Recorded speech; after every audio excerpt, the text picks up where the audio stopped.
This conference will now be recorded.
Commissioners did meet in executive session prior to tonight's meeting to discuss personnel matters.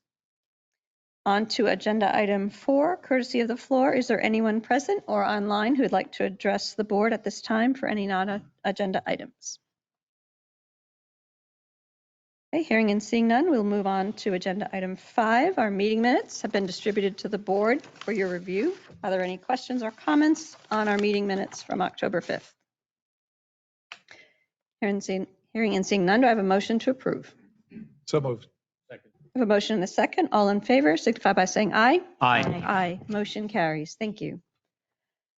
Moving on to presentations this evening. We have a presentation by Key Codes Inspection Agency. Would ask David Shields, President, to please come up to the podium. He will be reviewing the proposed fee increases for Key Codes. So I can give a quick introduction. So typically we ask third-party or consulting staff to appear at a reorganization meeting to discuss any fee increases. We thought it prudent to get ahead of that. So we have Key Codes tonight, and we'll have Barry Isett, who's our third-party residential, will be on the next meeting. So Dave's here to answer any questions about the proposed fee increases. Very good. Thank you, Dave. If you'd please turn the microphone on in front of you. Excellent. Okay, Thank you. you're welcome. I don't know if anybody has any questions. I don't have a formal presentation prepared. I will say that 90% of our fee schedule has not changed since 2016. We had an adjustment for electrical fees between 2020 and 2021. But other than that, the fees for for commercial alterations, additions, and new constructions has not changed since 2016. And, with the current conditions, trying to retain everybody that I have working and making sure that we are providing the services that we need to provide, I felt it necessary this year to increase the fees. Very good. Thank you, David. Are there any board comments or questions on the proposed fee? I do. You actually answered the first question I had for you, which was the 2016, your last increase. Yes. But you said the electrical fees went up when? At the end of 2020. For 2021, they went up. How much did they go up then? I think on an average of 5 or 10%. Was it 5 or was it 10? I'm not exactly sure. I can find out and let That's you fine. know. So that fee also would then go to 20% that you're requesting? I think so, yes. Yes. Thank you. Okay. In general, how are the fees set? Are they set to cover cost? Is that the principle involved? More or less, yes. I mean, we're a company that's for profit, but our fees, when I created our agency and set our fee schedules, I modeled it after what the Department of Labor and Industry did and the International Code Council. And just as an example, for new additions, new construction and additions, the Department of Labor and Industry charges 71 cents a square foot. And then I think our fee schedule starts at 24 cents a square foot and goes down from there depending on how large the building is.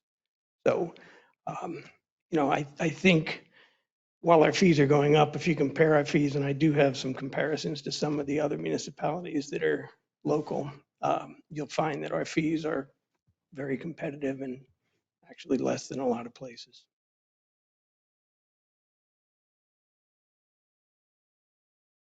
Thank you. Dave Manhart, first of all, thank you for, this is great. We're getting a little bit of advanced education, let's say, and notice in some cases. So I think this is a great plan. So I think piggybacking on Commissioner Walk's question, which I would like to follow up on because I had a very similar one. So you're asking for a 20% increase. Yes. Can you, in a range, is how much of this proposed increase is actually going to employees? And I'm asking that because you talked about the need to retain and maybe even recruit employees to fulfill your service. That's an interesting question. I would say more than half of this, most of this is going for the employees.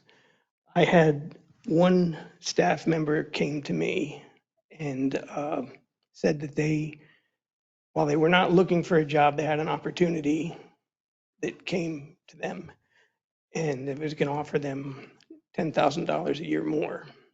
Now, I've been trying to bring some office staff in and was not very successful, even having people reply to ads. So at the end of the day, I ended up giving that person, I thought about everything and I decided that it was appropriate to give that person that raise. And of course, it had to be done for everyone because that's the only fair thing to do. And when I was talking to her and she was just saying that it's difficult to even take her kids to Dorney Park, I mean, that's when it just hit me. So. Thank you. So I think generally speaking, what you're saying is this proposed increase is not all dropping down to the bottom line. It's going into employees to maintain your service. Absolutely, yes. Yeah. Okay, Yes. Thank you. Any other comments or questions at this time? I do. Thank you. I just wanted to clarify, this becomes effective January 1st, 2023. Is that correct? Yes. And I just had a general question. It was generally 20% across the board, or are there certain categories that are maybe higher and then others that are lower? I don't think anything, it all is right around 20%. I mean, it may be 21, it may be 18, but Really, it's in that yes, 20 range. yeah. Thank you. If there are no other questions, any questions from the public at this time? Okay, very good. Well, David, thank you for bringing this to us this evening. We You're appreciate welcome. it. Thank you. Excuse me. Moving on to agenda item 7, ordinances. We have for discussion, motion to advertise said ordinance, an ordinance reenacting, amending, and restating Chapter 144, Article 3, Fire Code of the Codified Ordinances of South Whitehall Township in its entirety, and adopting the 2018 edition of the International Fire Code with local amendments, providing that state law controls where requirements are in excess of this ordinance, and providing for a repealer, continuation and saving clause, severability clause, and effective date. I will ask our Township Building Code official and fire marshal, as well as our code enforcement manager, to please assist with this. Good evening. Thank you, Commissioners. Before you, you will see the ordinance to adopt the 2018 International Fire Code that we have discussed at previous meetings. Asking permission tonight to request to advertise for the adoption of this ordinance. The last meeting I was before you, basically 2 changes have been made. And it was, the legal review has been completed by Attorney Aldifer from Attorney Zader's office. Some items were incorporated in there based on her legal review. And not the least of which being the specific repealer of the former open burning regulations that have been in effect in the township. Question was raised about what would be the best way to do that, whether it's just by the fact that this ordinance supersedes it or specific language be added. Specific language was added. I believe the information concerning Manager Petrucci's comments about the recycling and garbage was also tweaked with Attorney Aldifer, and that is what we have before you here tonight. Very good. Thank you, John. Is there any board discussion on this matter? Thank you. John, just to clarify, so the open burn ordinance that we had been discussing, is that embodied in what this particular line item is presented to us as? The open burning regulations are contained in the International Fire Code as they are right now in the 2015. They are found in Chapter 307. So the open burn ordinance that we've been talking about in past meetings, the changes that may be contemplated are not part of this. Is that correct or not correct? It is correct. They are part of this. They are, okay. Because with the adoption of the 2015 and the fact that that made our previous ordinances, previous open burning ordinance void, it was in conflict. This ordinance will change the 2018 fire code versions from what is in effect right now in the 2015 without changes. I just wanted to clarify. So our board will not be presented with a separate document titled generally open burning ordinance. This is it. That is correct. Okay. My one last question is this, and then I have a comment. The open burn part of this ordinance, do you feel comfortable as a fire marshal that you can enforce it? Yes. Okay, thank you. That was important for me to hear, because I think that there's versions that if you were to say, I can't enforce this, don't know how to, evenly, consistently, and fairly, that would be a concern to me. So I know that we've talked about this issue in the past, and I've weighed in on it, but here, after reviewing this and all the discussions, here's where I land on it. I think we've done as a township the best that we can on this particular topic. Other than outright banning wood burning, this is it. It certainly adds some clarification, restrictions, and as long as, John, you say that they're enforceable, then I believe they will be enforced as they're presented to you.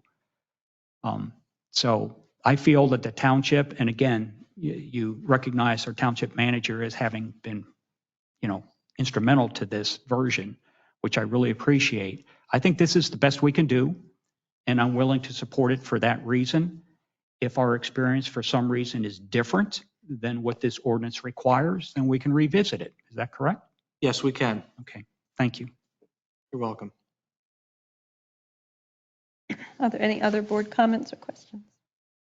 Yes, I am in agreement with Commissioner Osborne. I'm hoping that with the elimination of burning of the waste and the recyclables, it will help cut down the noxious fumes. And I'm hoping it takes care of the smoke and so forth. And I do want to, if there are problems or concerns, revisit it at a later date, or maybe consider a quality of life implementation. So people who are bothered or are having trouble with it consistently can get relief. And honestly, Commissioner Hodges, the trash, those items being burned, that was contained in there. However, at Tom's request, and certainly happy to do so, more clarity was added to it to make sure that we're showing that we're complying with Commonwealth law.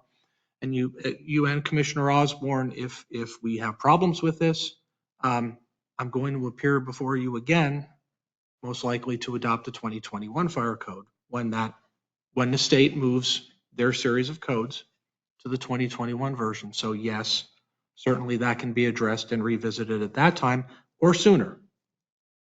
Okay, and may I ask that you just keep us updated if you're hearing from people and there is a problem, that you let us know. Yes, Okay, I will do thank you. that. Thank you so much for all your work. You're welcome.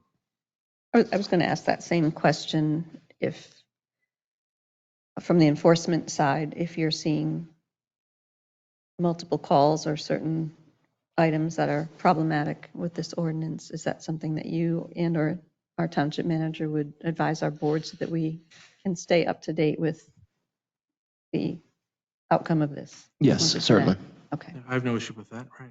thank you. Any other comments? Any from the public? Hearing and seeing none, do I have a motion to move forward with advertisement of said ordinance? So moved. I have a motion and a second on the floor. All in favor signify by saying aye. Aye. Aye. Motion carries. Thank you. Thank you very much for your consideration and time. Thank you.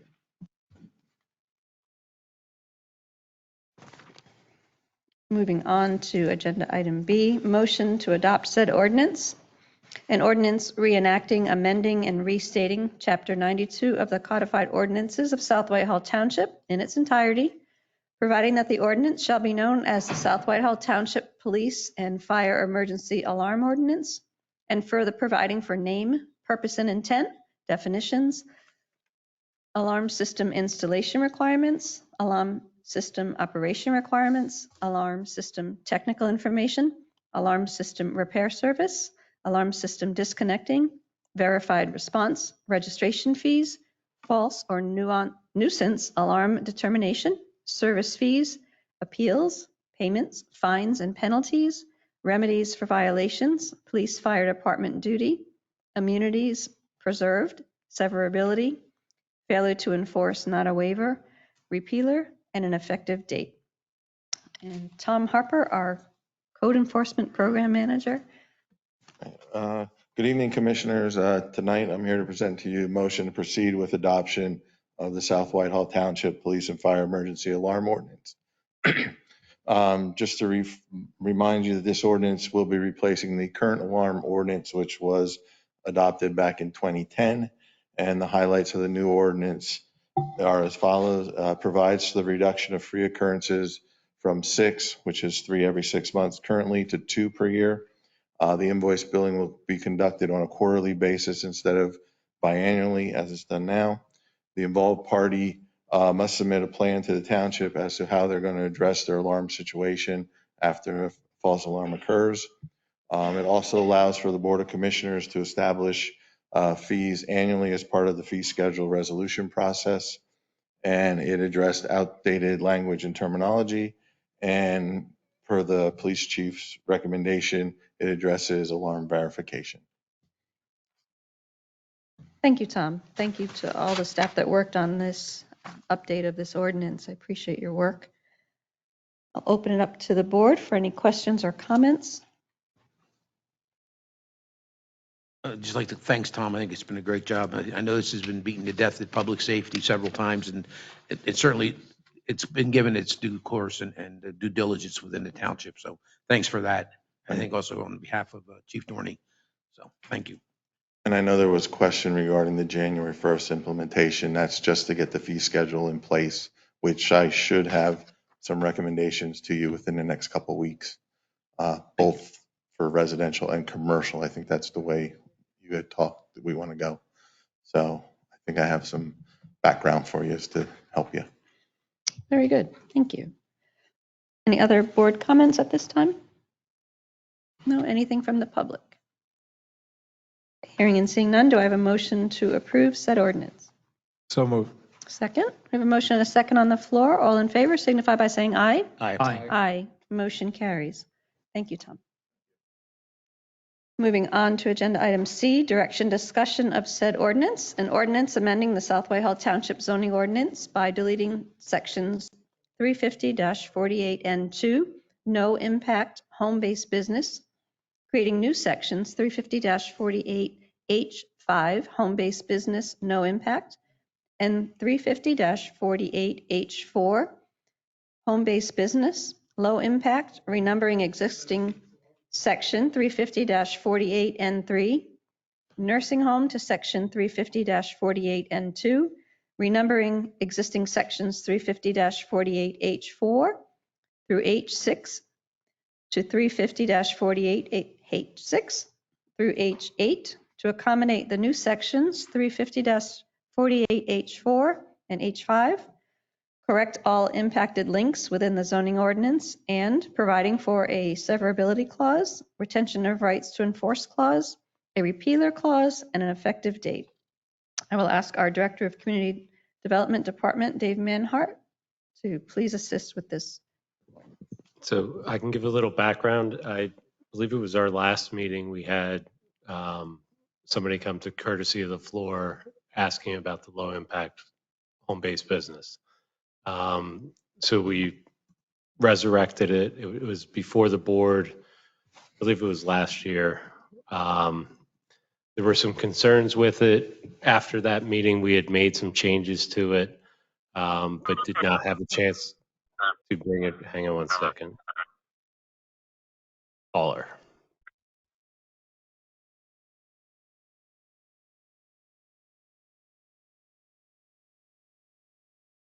Okay. So we're bringing it back for consideration. I'm going to let Greg kind of go over some of the changes that we made since it was last before the board. And I believe it was before the previous board as well.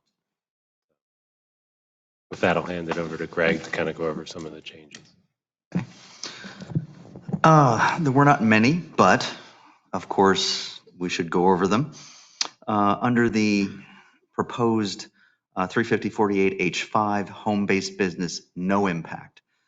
This is a current, this ordinance section exists in another section under no impact home-based businesses. What we had proposed is in your packet. We're changing just a little rewording. For example, zoning permits is going to be changed to a zoning permit is. And we're going to add for the no impact home-based business to clarify that's what it's for. There is a section in there where we will add, it starts off, no impact home-based businesses shall be owned and controlled by the resident of the property on which the activity takes place. We're going to put a clarifying sentence, only residents of the dwelling unit may be employed on site at the business. That's just to clarify who can and cannot be employed on the site. There will be some removals. I believe these were all basically in the last version. One thing with the no impact home-based business that I wanted to mention is the MPC, Municipal Planning Code, actually calls out no impact home-based business. As our ordinance currently stands, there are exceptions that are not in the MPC. So some of these changes, removing the exceptions, will get us more in line with the MPC, no impact home-based business. Thank you. Yes, absolutely. And then in creating the new home-based business low impact, that will take some of the exceptions that are currently in our no impact home-based business and move them to the new proposed section. So basically, since September of 2021, which is the last time you saw this, there have been a few changes, but not many, to the low impact home-based business. One of the sections that had a change was originally stated the business activity may not use any equipment or process which creates noise, vibration, glare, fumes, odors, or electrical interference. We're going to add or electronic interference to that. And then it continues, including interference with radio and television reception, which is detectable. Originally, it stated on the adjacent lots. We're going to change that to on or in adjacent dwelling units and lots. Just a clarification.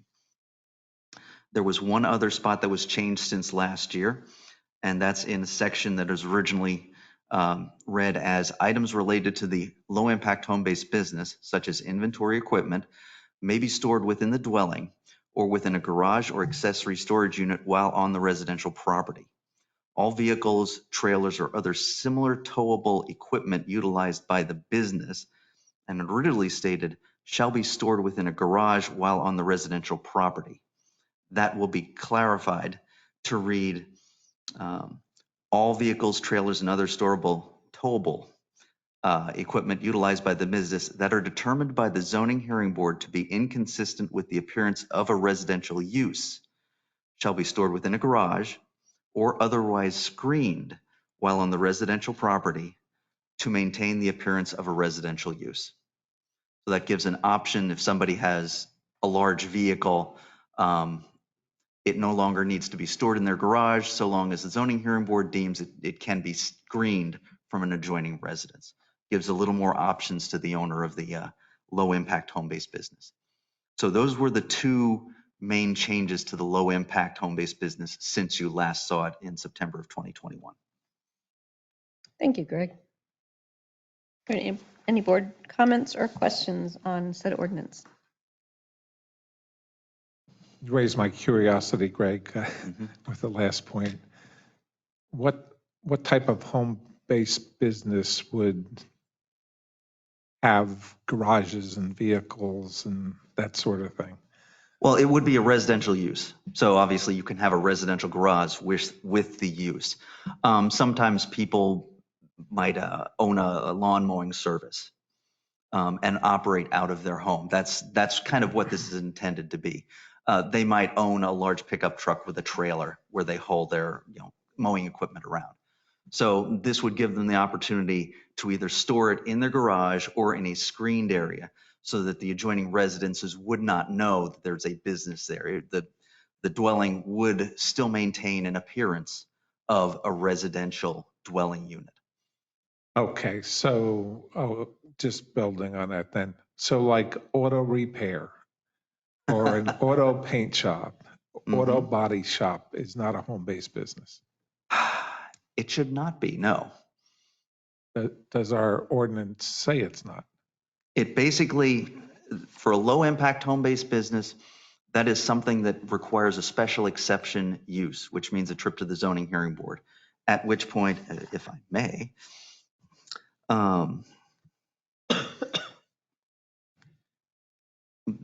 the second to last section reads, applicants for a special exception review of a low impact home-based business shall submit evidence that the proposed low impact home-based business will not adversely impact the surrounding neighborhood, including but not limited to the impacts of the proposed hours of operation, number and activities of people associated with the business activity on site, including but not limited to employees, clients, or customers, traffic, off-street and on-street parking, on-site location of equipment and storage, on-site lighting and signage, and deliveries and refuse collection. So basically, anyone who wishes to have a low-impact home-based business will collect all of the information on that business that they will have and take it to the zoning hearing board. It will be reviewed there. Of course, zoning hearing board will be noticed, so all the neighbors will have the opportunity to attend and voice comment and concerns. If the zoning hearing board is unsatisfied with some of the information presented, they may request that the applicant obtain more information and bring it back to them. So basically, it's up to the zoning hearing board to ensure that the proposed business maintains that dwelling unit lot in all ways as the appearance of a residential dwelling unit. Thank you. Excellent description, Greg. I had a follow-up question on the vehicle. So if a low-impact business, a photographer, piano teacher, had a van and they had a logo on the side for their business, the way that it's currently worded, they would not be allowed to have that in their driveway without it being screened? No, it says that are determined by the zoning hearing board to be inconsistent with the appearance of a residential use. So if the zoning hearing board determines that merely a logo on the side of the van is fine, and obviously if neighbors who attend the meeting aren't concerned with it, then they can simply say you can park it in the driveway or on the street. However, if there are neighbors who are concerned, well, then they might have to work with the applicant to either put it in a garage or somehow screen the offending logo. And I'm just curious, if someone were to go before zoning hearing and get approval for this, and they're allowed to have that vehicle in the driveway unscreened, and 6 months later, a different resident who maybe wasn't aware of the zoning hearing has an issue with that, what would be the avenue that that resident could potentially come to the township? That's a good question. Because the zoning hearing board would issue a decision in order, which in theory would be laid out as to everything granted to that low-impact home-based business. And the decision is binding. Yeah, decision is binding. Yep. And I think part of the rationale behind having this ordinance is to help with enforcement. So the zoning hearing board is going to lay out all the rules and regulations, and if something's not consistent with that, then on the enforcement side, we have the teeth to say you're not consistent with what the zoning hearing board required. So in the case where a new resident moves in and they're not happy about the low impact home-based business, we would then go through the zoning hearing board decision and just ensure that they're consistent with that. Beyond that, I don't know that there's much recourse. No, I would think it's very similar to the zoning hearing board granting a variance to like a side yard setback or something along those lines.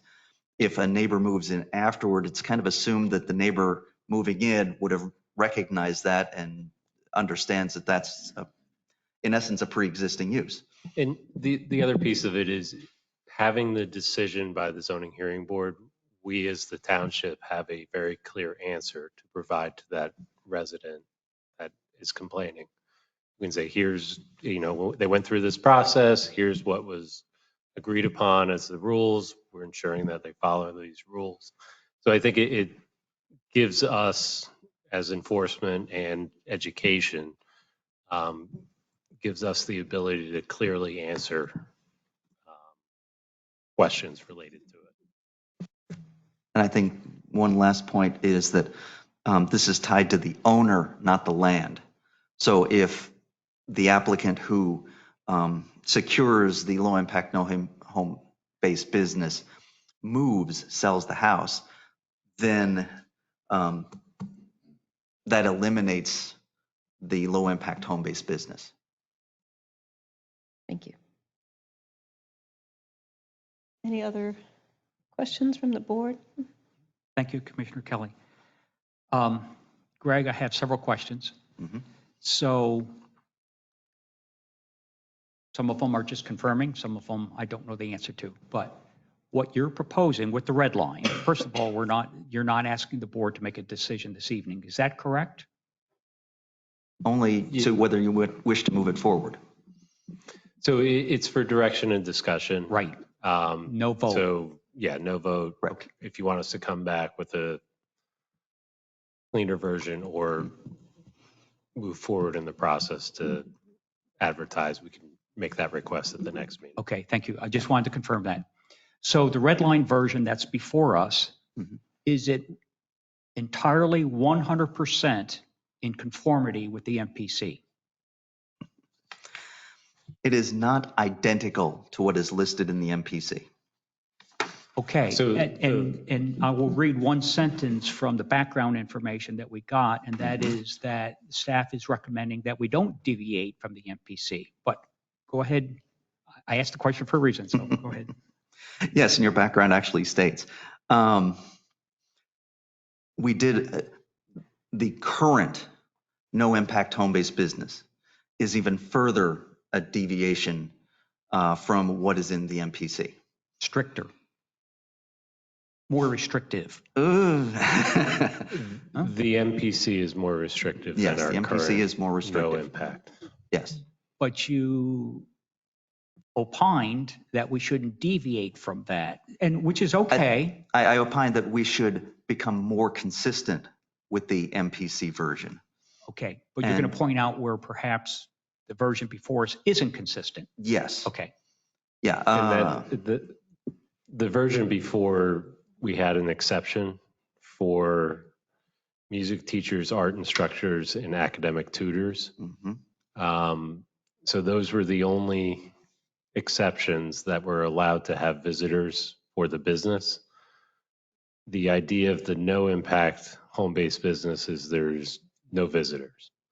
So there's absolutely no impact. It's somebody, running something on their computer in their home, as opposed to having visitors. And that's kind of the threshold that we use for jumping over to the low impact. If I could just add a comment in response to Commissioner Osborne's question.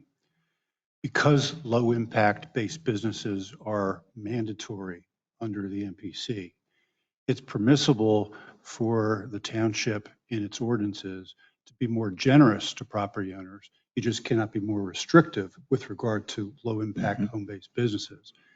And certainly many municipalities, if not most, have low impact based businesses too, which is the fallback if you don't qualify for the no impact.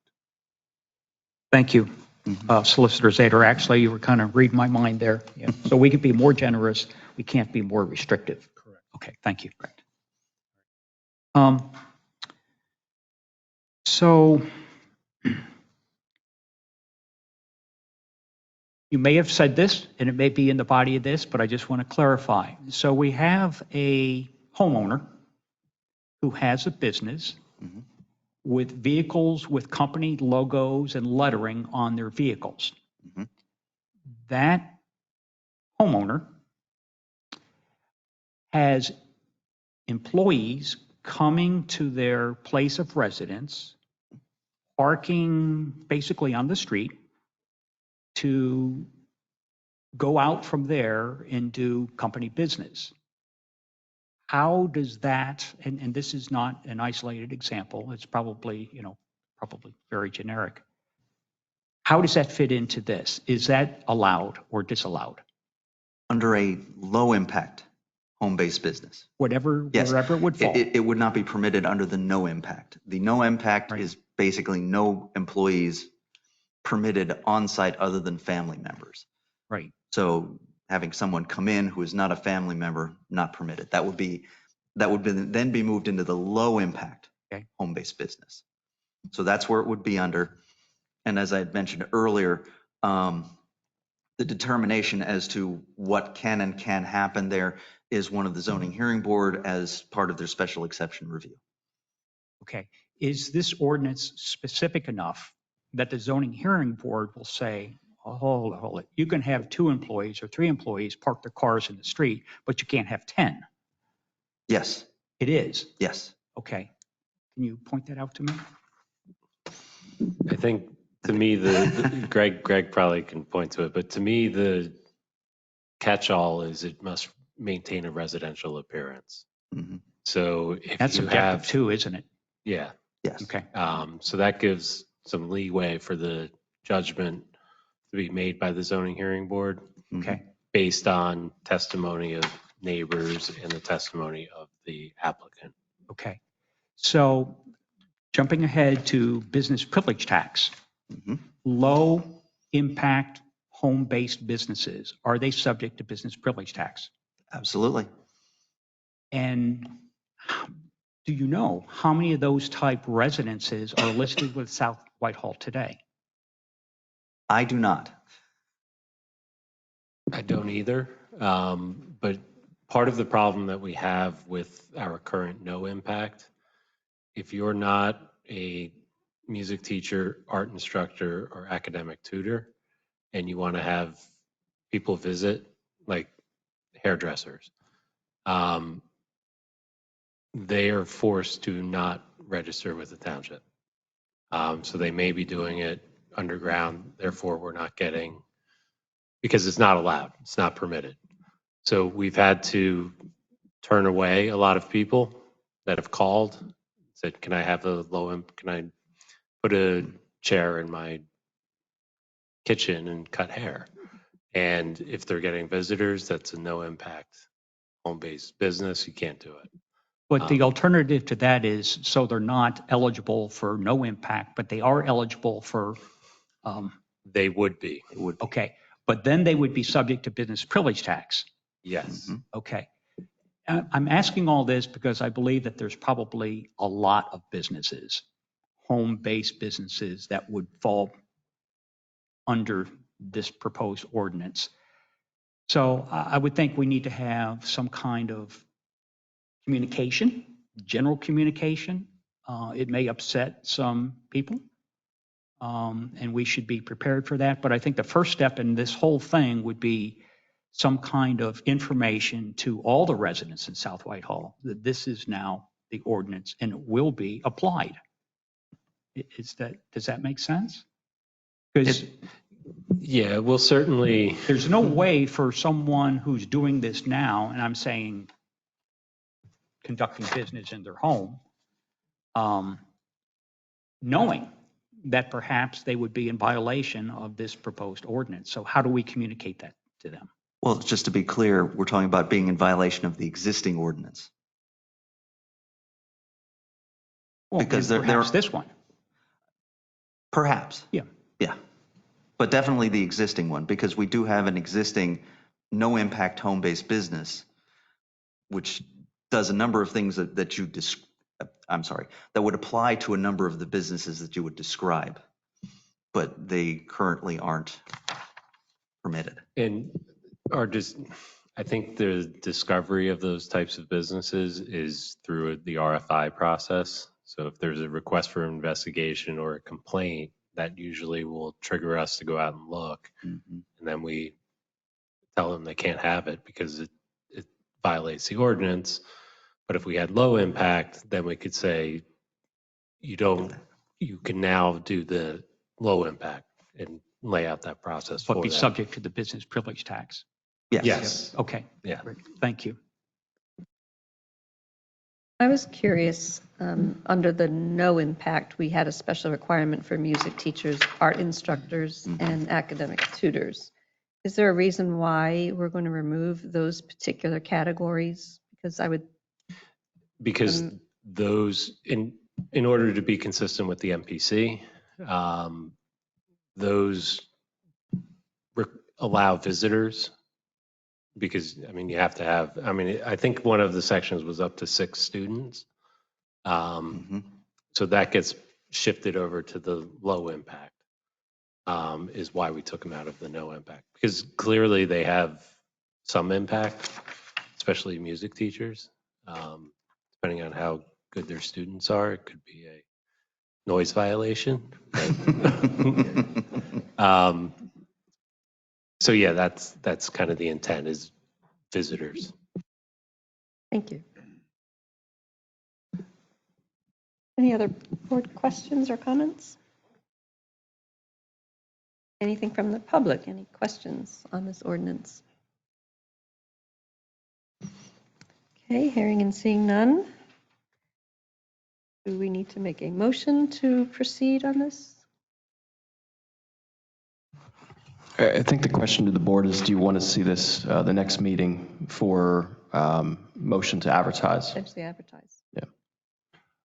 I may have some suggestions to discuss with staff. So my recommendation would be that you give general direction to staff that you're interested in moving forward if you are, but not necessarily prepared for advertising at the next meeting. Okay.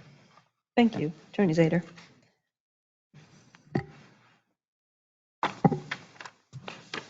Good, we will move along then.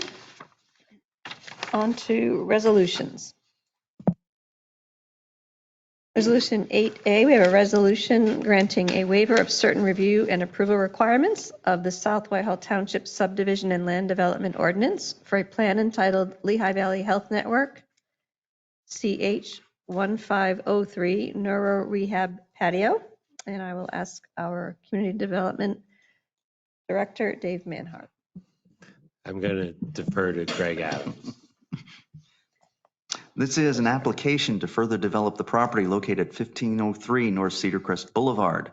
The plan proposes to construct a neuro rehabilitation patio in the grass area on the southwest corner of the 1503 building, as well as offset the additional impervious surface by creating 5 additional islands within the existing parking lot. The property is zoned General Commercial 1GC, it should be GC, 1 special height limitation. Lehigh Valley Health Network is the owner and applicant. And Chris Brown, the architect, is here to present this evening. Thank you, Greg. Good evening, everyone. Good evening. As Greg introduced the project, this is 1503 Cedar Crest, probably was recently known as the Coordinated Health Building, and before that was one of several buildings that comprised the Cedar Point Corporate Center Coordinated Development back in the day. This project is really sort of a 2-part project, if you will. Lehigh Valley Hospital is currently developing the interior to be a community reintegration neuro laboratory. And I'm not going to try and fully describe what they do, but what was just explained to me is that this, both indoors and outdoors, it's a facility designed to help people rehabilitate from traumatic brain and spinal injuries or surgeries. So it's kind of like a general rehabilitation center, but really with a more focused emphasis on neuro-related rehabilitation. So I think the plans are actually underway, or at least in final review for the interior portion. We're constructing the outdoor piece. The building itself is 75,000 square feet. It sits on roughly a 4-acre site. Our particular outdoor project really only comprises about 2,300 square feet of the overall site. It is in an existing lawn and landscaped area today, and the intent is to try and retain as much of the landscape in areas where it's feasible to do so against the building, but a large area or a large portion of the green area will get disturbed, but then re-established as a landscape. So what we're doing on the outside to complement the interior rehabilitation components is we're trying to provide a series of outdoor environments that folks would typically encounter on a regular basis, whether it be in the public realm. So the first, if you're looking at our drawing from left to right, we come out into this garden space. It's going to be fenced in. There's a new storefront door that's going to exit into the outdoor space. So we're treating that as sort of the public realm. We're kind of treating it like somebody would be going in and out of a strip mall or a commercial building or an office building. So we actually are recreating things that you might encounter there, like curbing and sidewalks and curb ramps and detectable warning pavers and that sort of thing. At one point, we actually even had proposed parking a car temporarily in there to sort of simulate sort of a parking lot atmosphere. And if I'm giving you too much information on this, please interrupt me at any time. I'd like to talk about this because I find this particularly rewarding and a fun project. As you move to the right, then we sort of are navigating a series of other different mobility interactions that folks might have. There's a handicap ramp.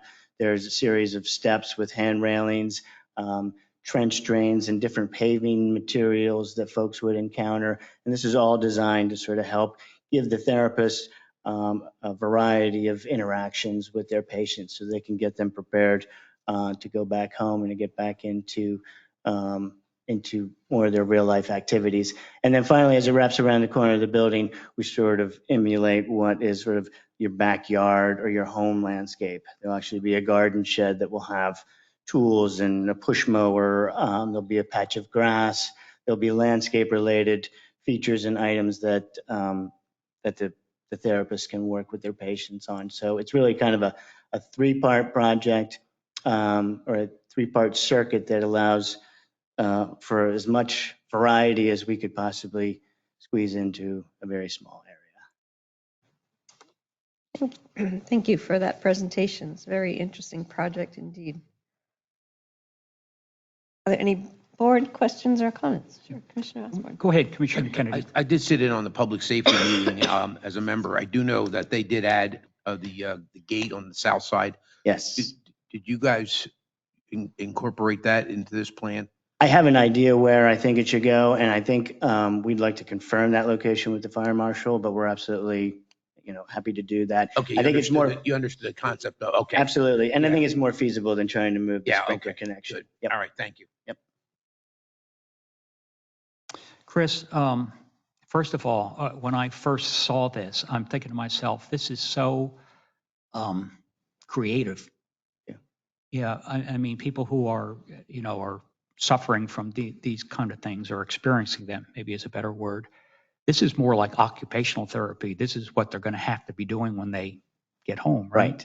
Right. This is all outdoor, though. Yes. Okay, so it's going to be weather restricted.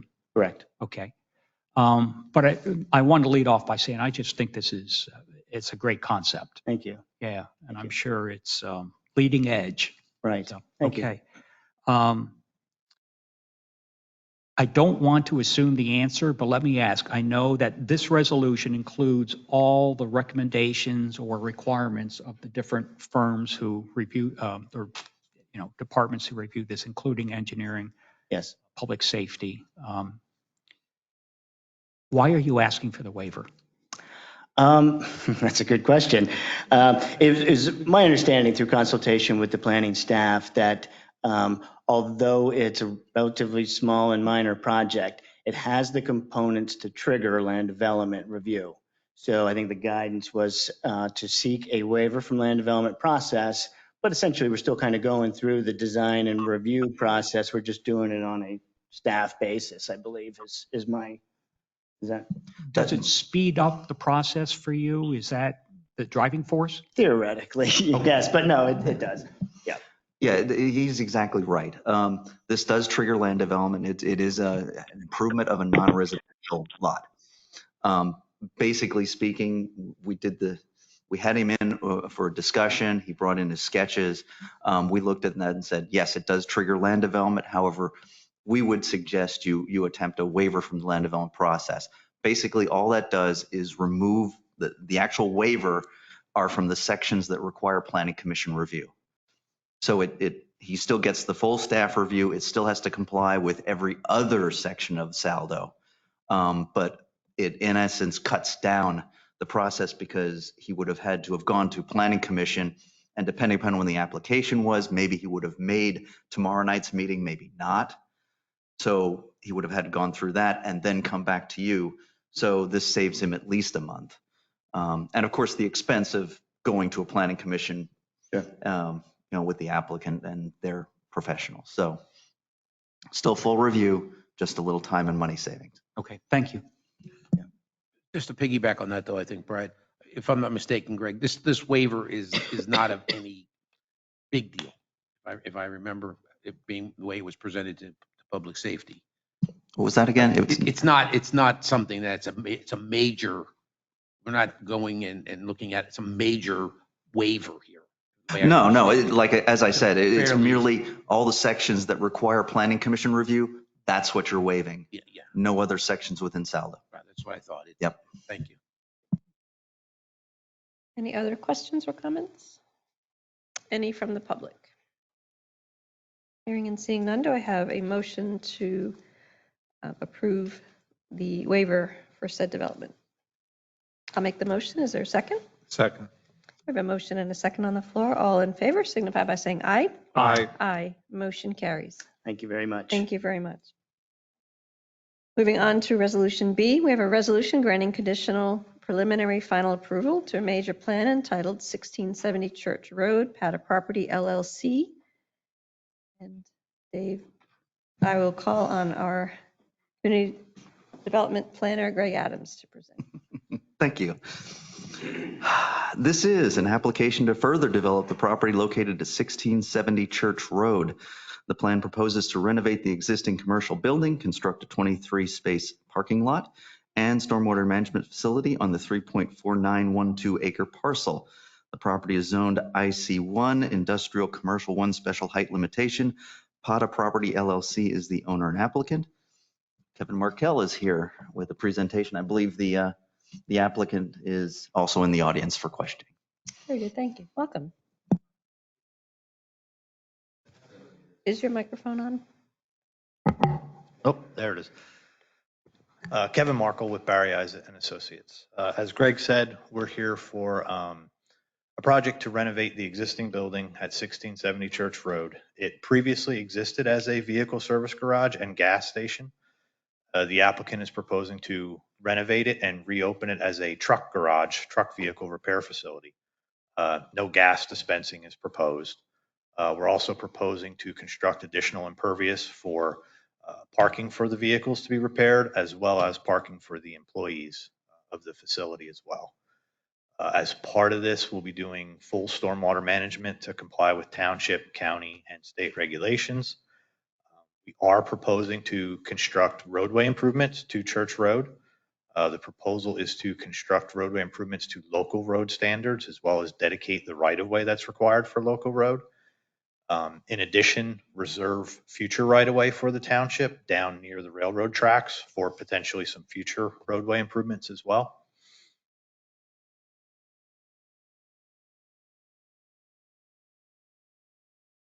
No problem. The storage area for the vehicles will be fenced, and we did locate the fence. When you come in the driveway, we located the fence far enough back that should vehicles arrive after hours, they have the ability to pull in front of the site and around the building. That way there shouldn't be any vehicles stacking on the roadway after hours.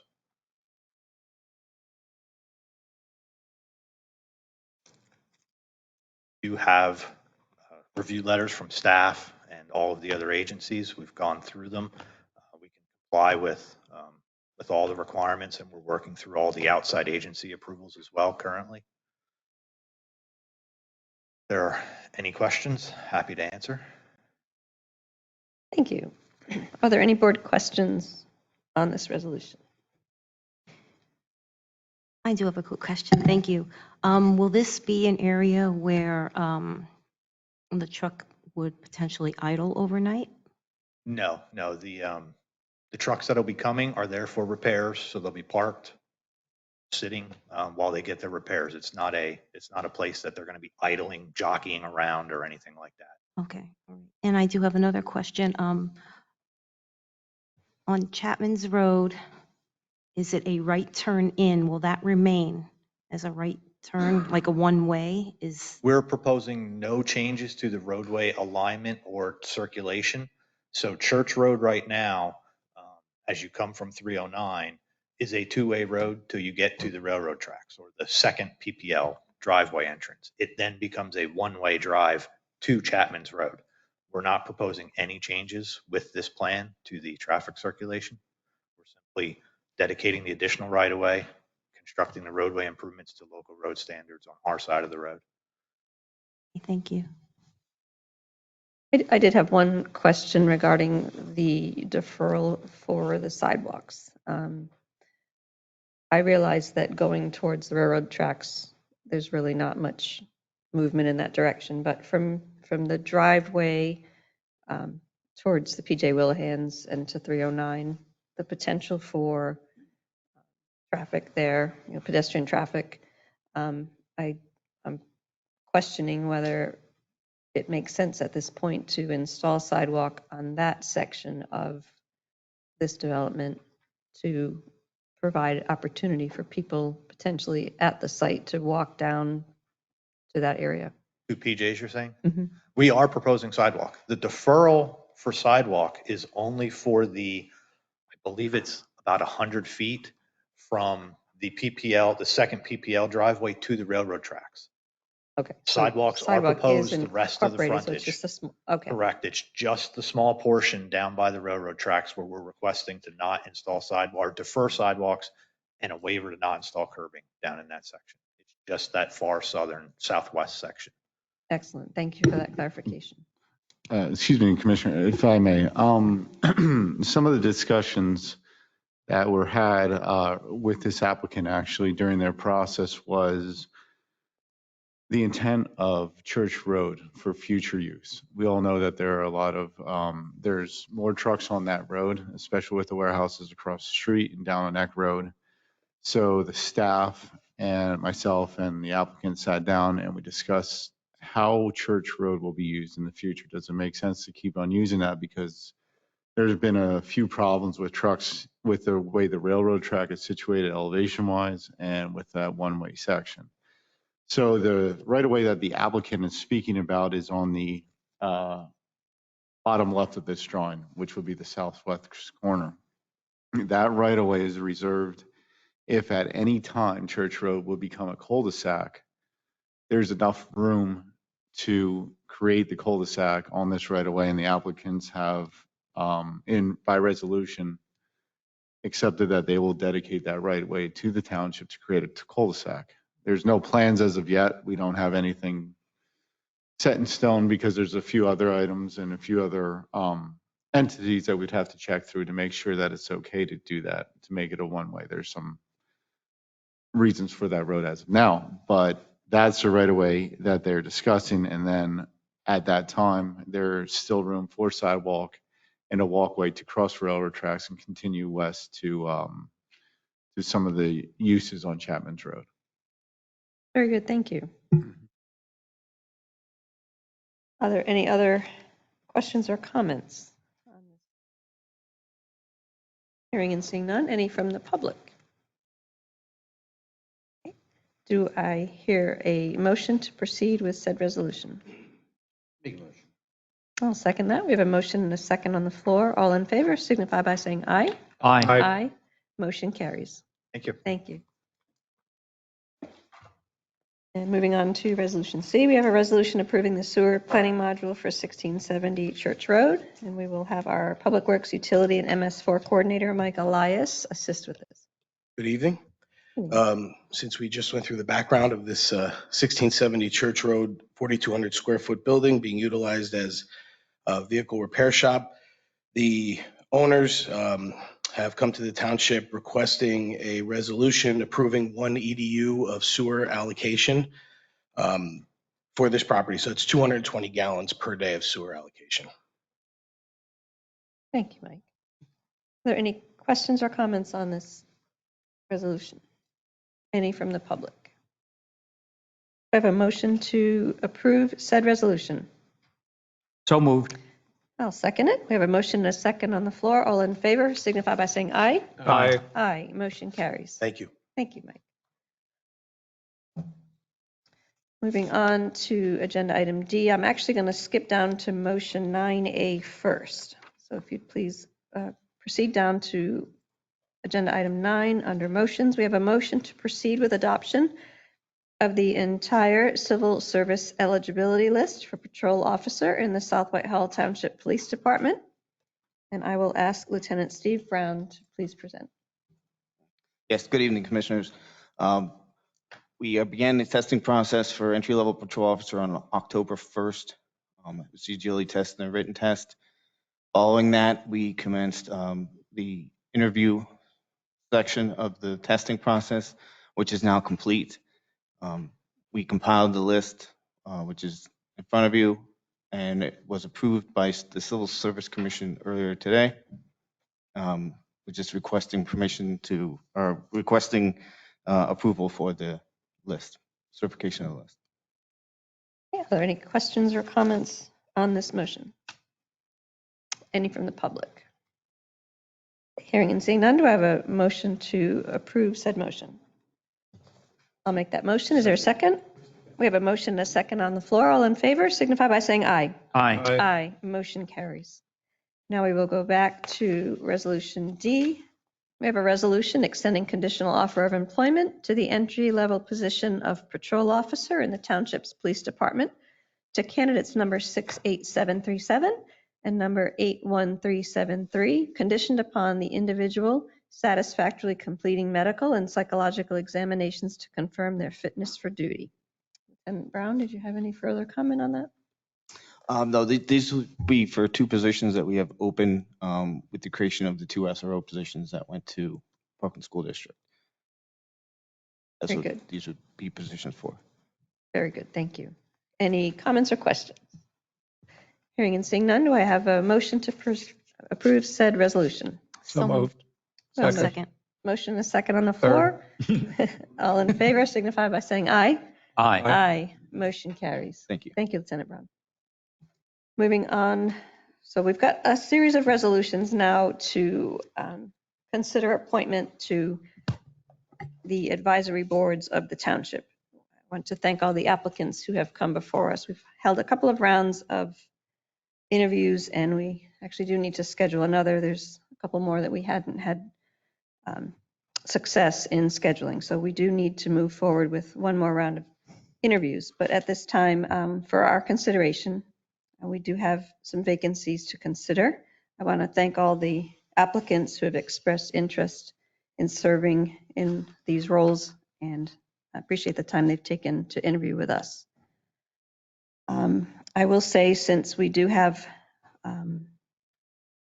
more applicants to consider for some of these, it makes sense. I would offer to not fill all of the vacancies, since we've got certain candidates who have requested certain boards. So for this first resolution, we have a resolution appointing a candidate to the South Whitehall Township Landscape and Shade Tree Commission. We do have 2 vacancies on this board, and we do have 1 applicant who has expressed interest in this board. So I will throw this out for discussion of the board. It might make sense to appoint 1 this evening and keep 1 open so that we can hold our interviews for the other applicants. Board in agreement with that process? Are you saying we're filling 1 from each? Well, on this particular one, I know that we had an Okay. applicant who had expressed interest in this. So to allow that applicant the opportunity to meet with our board to interview before we fill both vacancies. I agree. Okay. Any nomination to the Landscape and Shade Tree Commission? I have a nomination for Mr. James Gillio for Landscape and Shade Tree. I would second that motion. Is there any board discussion? Okay, we have a motion and a second on the floor. All in favor signify by saying aye. Aye. Aye. Motion carries. Thank you. Resolution F is a resolution appointing blank as an alternate member to the South Whitehall Township Civil Service Commission. Again, we have 2 vacancies here. I know we did interview 1 candidate, and we've got others to consider. It would make sense, in my opinion, to fill 1 this evening. Is there any nomination at this point for appointment to the civil service? I'll make a nomination. Shokat Mughal had interviewed with us, and I would nominate him to serve on civil service.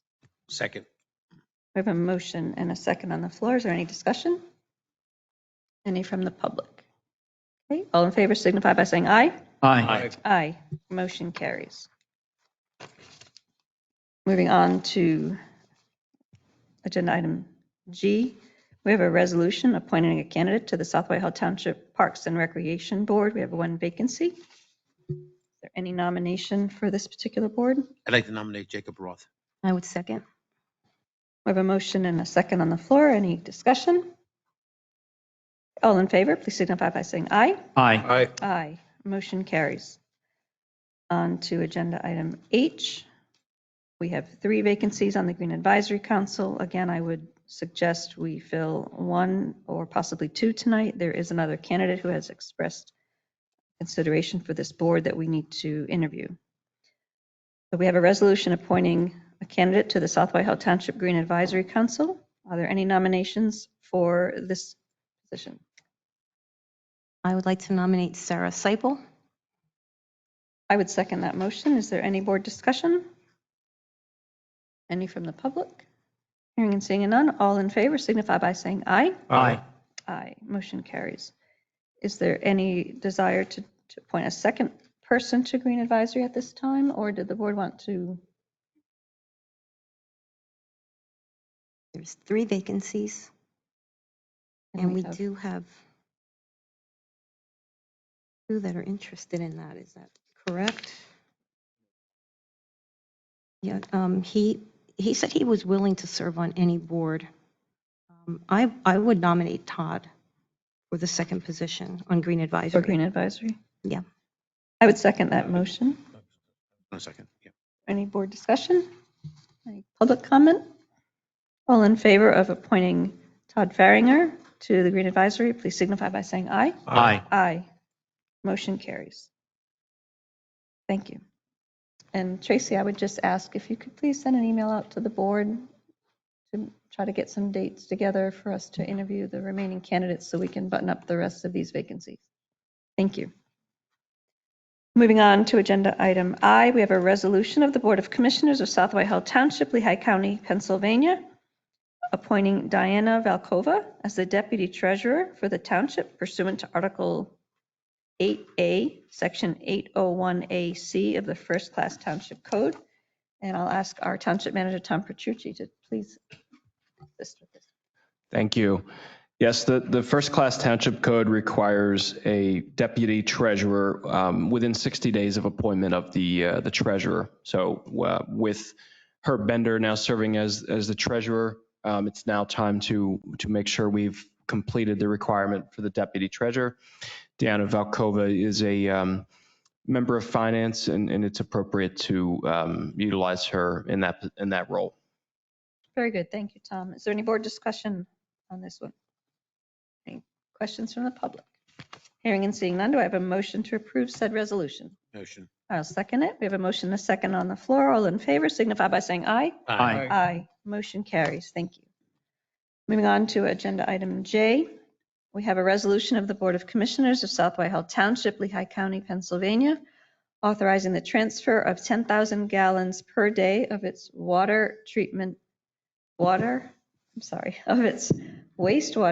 capacity allocation to the Lehigh County Authority.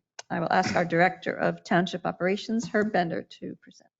Good evening. Yes, Public Works is requesting to transfer 10,000 gallons of allocation to LCA. This goes along with the project of rerouting the sewer line off the Tillman Street Bridge. And the reason for transferring 10,000 gallons of allocation to LCA is that is our amount of peak flow a day that will end up in LCA's trunk line, which will take it to the treatment plant.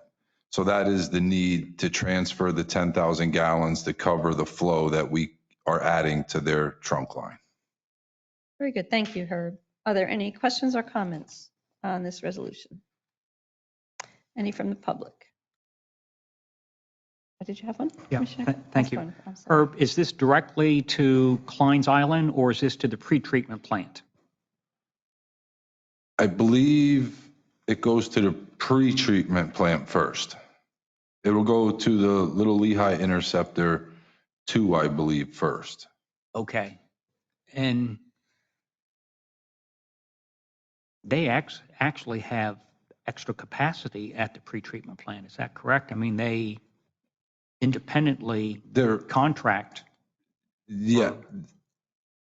I don't officially know because we don't really discharge to there ever. Right. This will be our only thing that we are sending there. Yeah. I know they are working on something to relieve some flows out of that trunk line to split it into 2 lines. Oh, and you're not sure where it might be directed after that? Correct. Okay. All right. Thank you. Any other board discussion? Any questions from the public? Hearing and seeing none, do I have a motion to approve said resolution? Make a motion. I'll second. We have a motion and a second on the floor. All in favor signify by saying aye. Aye. Aye. Motion carries. Thank you. So moving on to motions, we'll skip down to B since we've already taken care of A.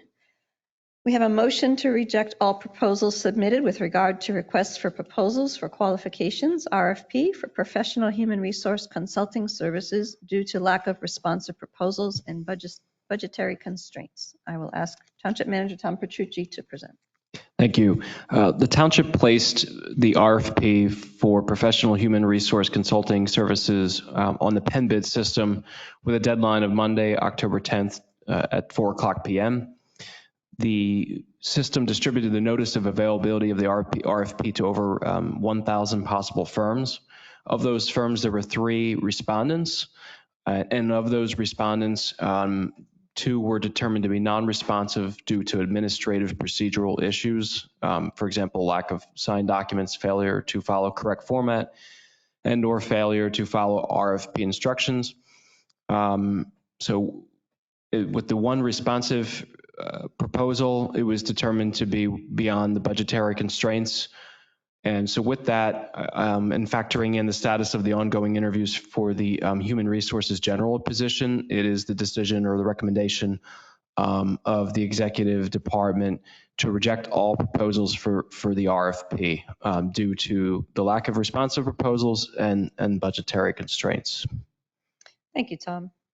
I certainly do appreciate the two-pronged approach that you took on this particular personnel issue. So thank you for bringing these for our consideration. Are there any questions from the board on this motion? None. Any from the public? Okay. Do I have a motion to proceed with said motion? So moved. A motion and a second on the floor. All in favor signify by saying aye. Aye. Aye. Motion carries. Thank you. Moving on to motion C, we have a motion to proceed with advertising of requests for proposal regarding the towing operator services contract, and I will ask Lieutenant Steve Brown to please assist with this agenda item.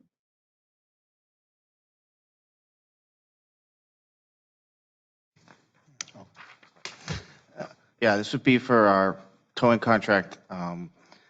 They were set to expire in September, and all extensions have been exhausted.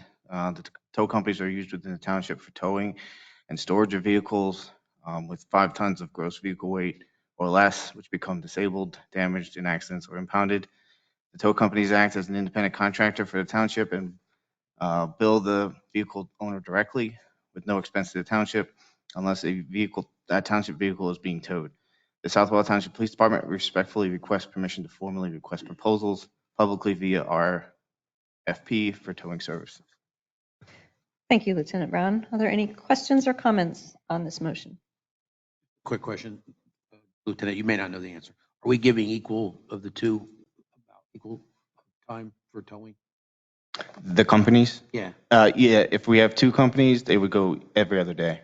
Okay, thanks. Any other questions? Any from the public?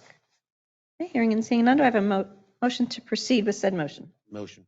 I'll make a second. We have a motion and a second on the floor. All in favor signify by saying aye. Aye. Aye. Motion carries. Thank you. Moving on to agenda item D, we have a motion to approve a 1-year extension to Jordan Creek Greenway, sections 35-45, design BRC-TAC-25-173, DCNR C2P2 grant, which expires 12/31/22. I'll ask our Township Manager, Tom Petrucci, to assist. Thank you. So township staff is currently working with Michael Baker, which is the consultant that's completing the design work needed for the Jordan Creek Greenway Trail, which the board will recall.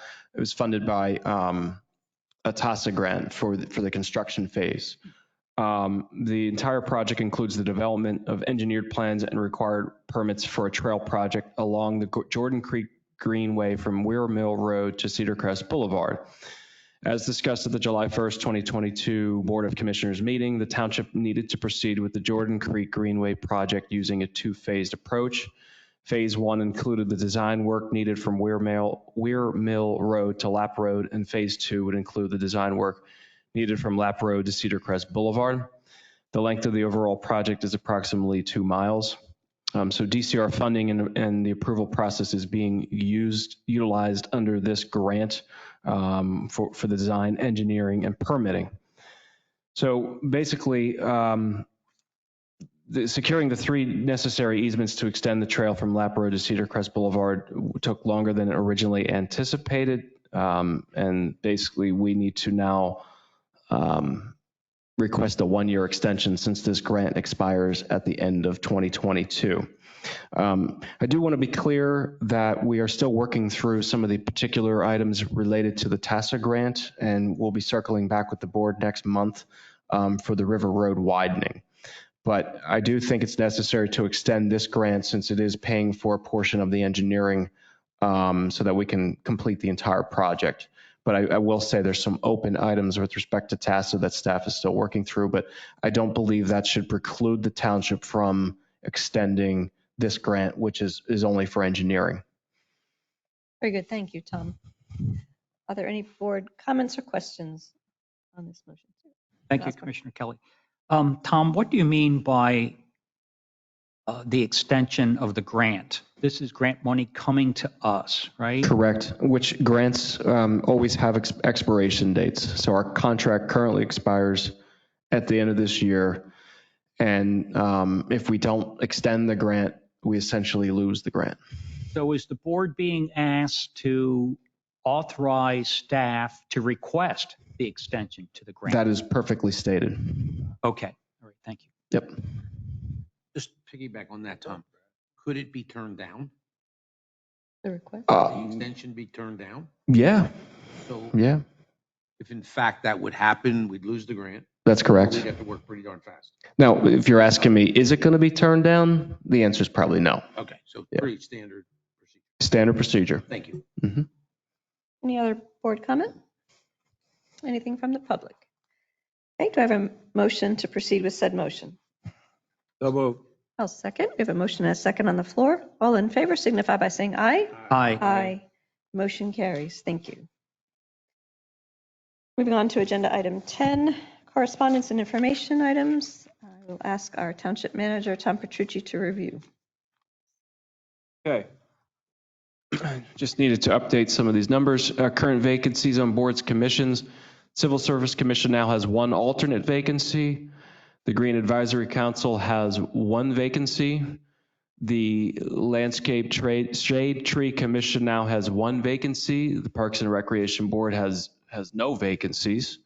The Public Safety Commission has one vacancy. The Environmental Advisory Council has 3 vacancies, and the Zoning Hearing Board has 3 alternate vacancies. Upcoming meetings, details of which are posted on the website, are as follows. Thursday, October 20th, there's a Planning Commission meeting scheduled, 7:30 p.m. Monday, October 24th, Landscape and Shade Tree Commission, 10 a.m. Wednesday, October 26th, Zoning Hearing Board, 7 p.m. And Friday, October 28th, FYI, is Trick or Treat night, 6 p.m. Very good. Thank you, Tom. I know that we do have Crime Watch tomorrow evening as well at 6 o'clock. Is that right, Lieutenant Brown? Yes, that's correct. Okay, very good. Thank you. And I would make one announcement. We still have vacancies on our advisory boards and commissions. If anyone is interested, please go to our website and fill out a request to be interviewed, and we'd be happy to have you come before the board for an interview. Moving on to old business. Where's Dan? I'll ask our Director of Township Operations, Herb Bender, to give us an update. Yes, we actually had a Teams meeting today with the contractor, our engineer. We are very close. We will probably see the Porta Dam starting to be set up within a week to a week and a half. So this project, you are going to see movement this year down there. So it was a very good meeting today. They had one thing to submit to them, and then they are going to start moving in and get ready to start this project. Excellent. Thank you for that update, and thank you for continuing to work with them on this. We appreciate that very much. Thank you. On to old business agenda item B. We have a comprehensive plan update, and we'll ask Dave Manhart, Director of Community Development, to please update us. Yes, so comprehensive plan update, we are moving along. We have the draft plan 90% complete. We've been working with the Planning Commission and the BOC on land use. And I kind of say that this is where the rubber meets the road for the comprehensive plan. So we really want to be deliberate and make sure we're getting enough comments and making sure everybody understands it. So we kind of slowed down a little bit so that we can get through this piece of it, because the most important piece of it.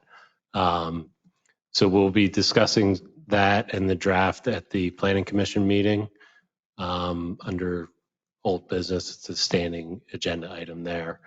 I anticipate a draft going out probably tomorrow afternoon, absent of the land use portion.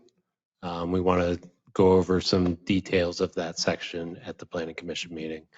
And then also we've sent out the implementation plan with details of each item, and then asking for, there's a survey out there for the boards to fill out, asking for a time frame and a priority to help us kind of put that together and get that wrapped up. So those are really the two items we're waiting on before the draft is complete. And again, we want it to be very careful and make sure everybody's aware of what we're proposing with the land use. So that, I think, is a prudent thing to do rather than rush it through, get everybody on the same page with that piece of it. Very good, Dave. Thank you. And thank you to staff as well for all the work that's been put into this. I know it's I would like to take this opportunity to thank Chris Stroller. He's put in a ton of time on it, so couldn't have done it without him. excellent. Done great work. Thank you. Are there any comments or questions from the board? Okay. Moving on to direction and discussion. We have item A, our 2023 proposed budget items, and we'll call our Director of Finance, Tricia Dickert. Commissioner Kelly, I have a thought. I know the budget discussion includes several items. Maybe they'll go quick because we had a previous discussion. But I recognize that for the next subject, sidewalk deferrals, which I'm not sure how long that will be, we have a visitor who is one of the property owners in the audience who's been sitting here all night. So might there be consideration to do sidewalk deferrals before all the budget items? Am I correct that this gentleman is the property owner? Oh, I'm wrong. I thought this gentleman over here spoke at the last meeting, so never mind. Sir, are you here for the sidewalk deferrals? No. Oh, okay. No problem. All right. No, okay. Back that up. Let's go back to 2023 proposed budget items. Thank you for that question, though. It would have been very timely had that been true. Yeah. So I'll turn it over to Tricia Dickert, our Director of Finance, to assist us through this direction discussion. Hi, good evening, Commissioners. The last time we met on Monday, we left the workshop meeting with the board still having some residual questions. We provided you with answers to those yesterday, and during tonight's meeting, we're just looking for direction on some of the items that will need to be decided on by the Commissioners before we proceed with a proposed budget in November. I have an opening comment. The previous round of Q&As and this with the backup information, I know it's a team effort to pull it together, but this is tremendous. The amount of information provided, the clarity, there's going to be questions, of course, and the quick turnaround time is magnificent. I appreciate that positive feedback. As it has been throughout this entire process, it was a collaborative effort with the budget team, but I do appreciate that, and I'll extend that sentiment to the finance team. Yeah, good. Thank you. So I'll just get us started. It looks like the first topic of conversation is the board's consideration for 2023 donations. We've provided each of you with a list of the donations from last year. And at this point, the administration and the finance department is just looking for direction on whether or not any changes are to be made and or any additional programs to be considered for donations. Thank you, Tricia. I know we had some discussion about this last budget season as well as Monday night. I would like to see the wrestling club taken off of our list of donations. Okay. I'm one voice, so I'll open up to other commissioners' opinions. I agree with Commissioner Kelly. I feel that if we give to one, we should give to all, and we can't possibly do that. And I'm in no way anti-wrestling or anti-youth sports, but I do believe that this one should be taken off just because we can't do everyone. And I had made the suggestion that perhaps we work with the school district and suggest to them that perhaps they have a list of ongoing fundraisers throughout the year. And the public can choose what they want to do, at what time they want to do, and all clubs would be listed. So I'm certainly happy to reach out to Parkland School District if you'll give me until after budget season to do so. And I can work with our IT department to see if there's a way, if Parkland School District has a link that would take residents directly to a volunteer page. I'll work with the IT department to see if we can place a link like that on the township's website. Thank you so much, Tricia. I'm in agreement with both commissioners on the wrestling. Agreed. So would it be proper to have a motion and a vote I believe so. On that specific item. on that specific item? Yes. I'll make a motion to approve all of the donations with the exception of the Parkland Elementary Wrestling Club. I have one question. What or who is Treatment Trends? I do not know the answer to that. I don't know who those donations are bestowed on and what those organization functions are, specifically that one, because everything else seems to be pretty cut and dry. It's a halfway house. Look at this guy coming in clutch. Thanks, Tom. Okay, Yes. thanks. All right, proceed. Are there any other comments on any of the other items before we proceed? I would like to make one comment. I'm going to support this motion for the reasons that we talked about. But I also went through our newsletter. So I also think it's appropriate to keep the remaining ones because we actually direct some of our residents to some of these organizations. And if we do that, I wouldn't say direct them, offer them as avenues for help in whatever they're dealing with. So I would support keeping that level of contribution since we actually promote them in our newsletter. I would agree. I have one procedural comment. So in the motion, you're not approving the items. You're recommending to staff, you're directing staff to keep the items in the budget for approval in accordance with the appropriate process. Minus this one that the motion directs. Correct. Right. Yep. Okay. I will withdraw the motion and restate. I will make a motion to direct staff to include all of these donations in the proposed budget with the exception of the Parkland Elementary Wrestling Club. Is there a second? Yeah. Any further discussion? Any comments from the public? All in favor signify by saying aye. Aye. Aye. Motion carries. So the next question was obviously centered around the situation we're up against with respect to water and sewer rates.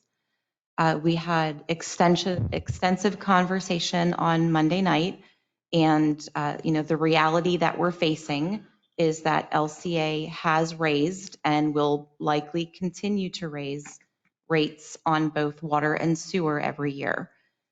The question has been put to the administration to put forth a recommendation on what the staff and the executive office feels are increases appropriate to not only make sure we are fully funded in water and sewer, but starting to contribute to the fund balance policy that you all approved.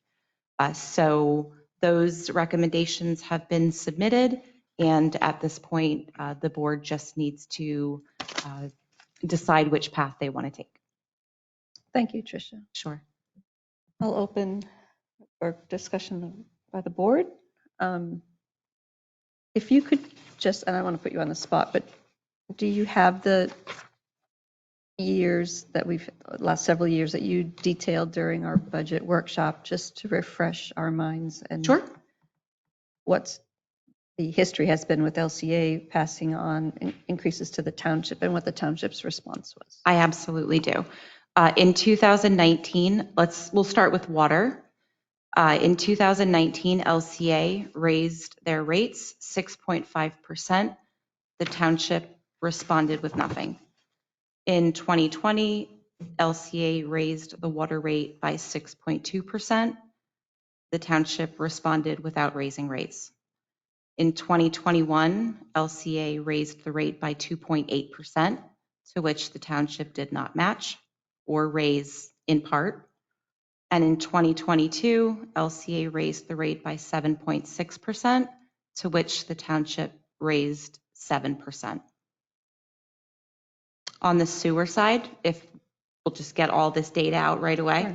On the sewer side, I think it's important to note the increase in the sewer rate is based on several factors. So it's not as cut and dry on sewer to explain what the actual rate increase was. The best way we can determine what that increase was is the impact on the expense that we realized as a township for those services. In 2019, that line item expenditure increased by 13%. There was no matching increase in the rates that we passed on to taxpayers. In 2020, the increase to our expenditure line for that service was 13% again.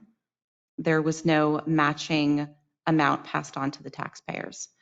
In 21, the impact was 19%, and in 2022, the impact was 6%. Both years, we did not increase or pass any portion of that onto the taxpayers. Thank you, Tricia. Yep. It's helpful for me to look and see what we've done historically, because we consider a rate increase that's certainly not anything this board wants to do, I'm sure, but I think it's very important for us to keep our funds solvent. And if we're getting increases from water and sewer year after year and not passing that on to the township, it's eating away at our reserve fund and putting us upside down. So, I agree with that. Thank you for presenting this information to us.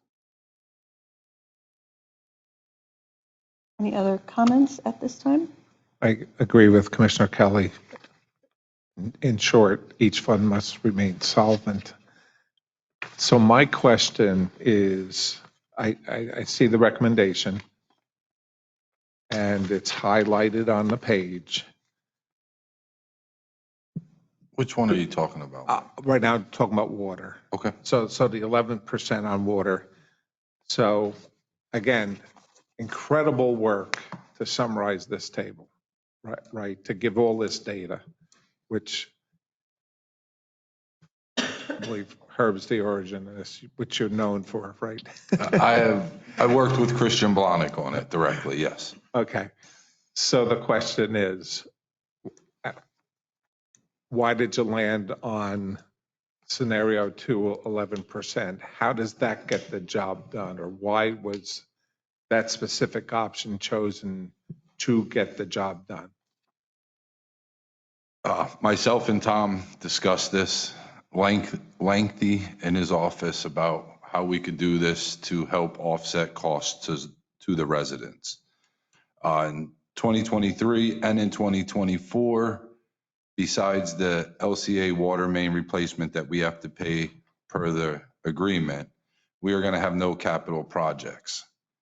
So to help burden the increase to the residents, we have decided to go with scenario 2 with $5 $5 a quarter added to the base charge, and 11% to offset the LCA 8.9% increase, was because we're not going to have capital projects. Next year, when LCA comes back, we will have to look at their increase along with where we need to be, but this will lessen the burden of having to put this out at an 18 or 19% increase right away.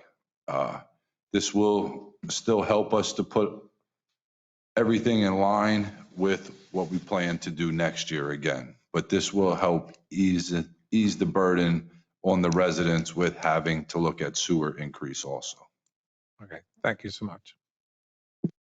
Any other board? So it's 11 plus $5. Correct. Is what you're, okay. Yep. Right, No. so the average cost to the. It's 11%, households- Dave. Yes. He said $11, so I just wanted 11% to increase. clarify. And just to clarify, the way scenario 2 is outlined, it is not 11% being the result that you see on page 2. It's the 11% plus that base charge that feeds the total you see on page 2. I just want to make sure we're clear. And that That comes would out to $53 a year. divided per household. by 4 to go across the quarterly billing. For the average household. For the average household, right? So if you consider that the average household is, I'm just going to say like a family of 4, you can only make an assumption that someone perhaps on a fixed income living alone, their consumption should be significantly less. So their impact should be less than $53 a year. That would be just an assumption. Any other board comment? Do we have a motion to proceed with the recommendation to recommend to staff to move forward in the draft budget? I can help frame this one as well. Thank you. If you're so inclined, the motion could be to direct staff to prepare the budget figures for the water fund in accordance with the rate increase outlined in scenario 2, which provides for an 11% increase as well as a $5 per quarter fee increase. Perfect. Do we have a motion to proceed? I move what Tom said. So eloquently put. Motion and a Commissioner second on the floor. All in favor signify by saying aye. Aye. Aye. Aye. 4-1, motion carries. And moving on to the sewer fund. Okay. So on the sewer fund, the recommendation by the administration is to go with a 20% increase and a $10 base charge. That equates to an increase of $75.48 annually on the average household. This not only helps to sustain the program, but it also starts to set money aside to build the fund balance that you all approved a few months ago.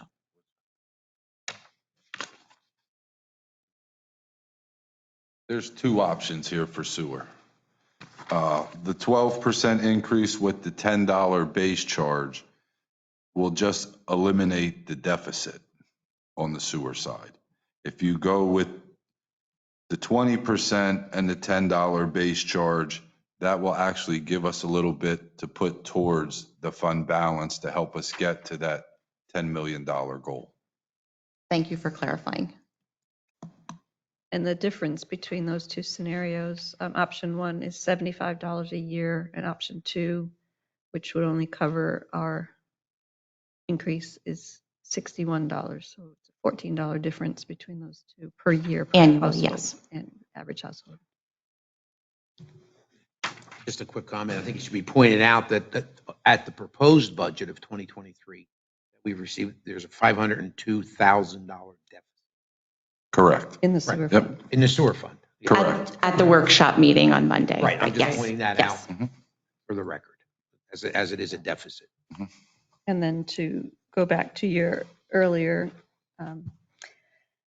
history from 2019, 2020 21 and 22, we've seen increases every year, and the township has not passed that along to residents, and we are standing at a deficit in that fund. So thank you.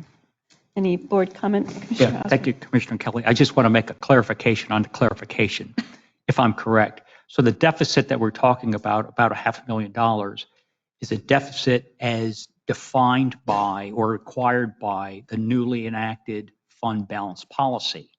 It's not that no? No, it's a deficit in the sewer fund of revenues coming in this year versus expenses.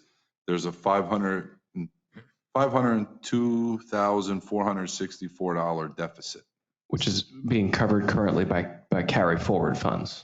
Correct. If you were to decide to do nothing, the cash carry forward that we end 2022 with would have to compensate for the shortfall we know we're going to realize at the tune of $500,000. Right. Okay. So one of the two options recovers that. That's correct. Restores that to net zero. And also the same option that I have in my thought, then makes advancements towards being compliant with the fund balance policy. Thank you. Yes. Yeah. I'd like to make just one comment. I'm not prone really to add any additional burden on to taxpayers. It's just not, it's been my habit. It's not to my liking. But I also recognize that the topics that we're talking about, water and sewer, first of all, it's usage based. So it's not property taxes that can be applied to this, being enterprise funds. I suppose we could do that if we wanted to. But we really have a regional problem. And the regional problem we have needs to be addressed. We're a part of that problem. We're a small part. But we're not alone in the problems that we have. It's the regional problem. Wastewater, it's been in the news for 5, 6, 10 years. It's not going to get any better, especially with the dramatic shifts in what we see in precipitation from, let's say, a steady rain to getting 4 or 5 inches all at one time. This is all a factor. We have to address it. The DEP is actually given grace to LCA in this case, being the operators of Klein's Island, to be a little bit more lenient with the obligations that we have. So I say all that because this is not generally to my liking to do this, but I find it necessary if we're going to tackle these problems and be prepared to work to alleviate them, I&I being one of the ways that we can do that. We need to have the money for the infrastructure. Good comment. I would agree. And I was wondering if, depending on where we end up with our approved budget, how do we as a township educate the public to the reasons why these fee increases on water and sewer are being instituted? Is there a way that we can send a letter of explanation as opposed to just getting a bill in the mail that's got an increase on it? I think what you reviewed tonight with us, 4 years history of absorbing all of these increases and not passing them through, is depleting our funding. I think the best avenue there would be to include some type of insert in the bills, so that you're receiving it at the same time, and it's really not adding a lot of additional cost to get that information out. I just throw it out for conversation. I just think it's important to educate the public. Okay, we'll look into that. Depending on the outcome, of course, that the final budget. Thank you. I agree with Commissioner Kelly on those comments on how you present it to your taxpayer base, user base, actually. It is difficult. I think as Commissioner Osborne said, nobody wants to sit up here and raise fees or taxes. But the other, you can get back and say, and I say this purely personally, poor management of the board of commissioners in previous years by not having these increases. So now you have to sit up here, and do this where other boards, and no one on this board has been there. We're not, but we're being addressed and doing it, looking like the bad guys, when in reality, previous BOC members should have done this. Even if it was a small increase, should have done something so that we're not coming in at 11% or whatever. So that, but how do you market that, or how do you say that to the taxpayers? I just did, but we're not going to put that in. I'm not going to put that in the No, of course mailer. not, but I'm not bashful to say it. We had a poor board management before. And that's why I think you have new board members up here. Thank you. I agree with everything that's said. I agree with Commissioner Osborne. My short version of what he said is that this is reality. This is where we're at. It's incumbent upon us to fulfill our responsibility and make this fund right. And we have a sizable deficit that we need to clear up. And we do have to address this future expenditure that we're going to have. So I support the 20% case. I also thank Commissioner Kelly for raising the communication issue. I think it's important. Probably not everybody would read it, but those who do will get an explanation. I do have one extra comment, though.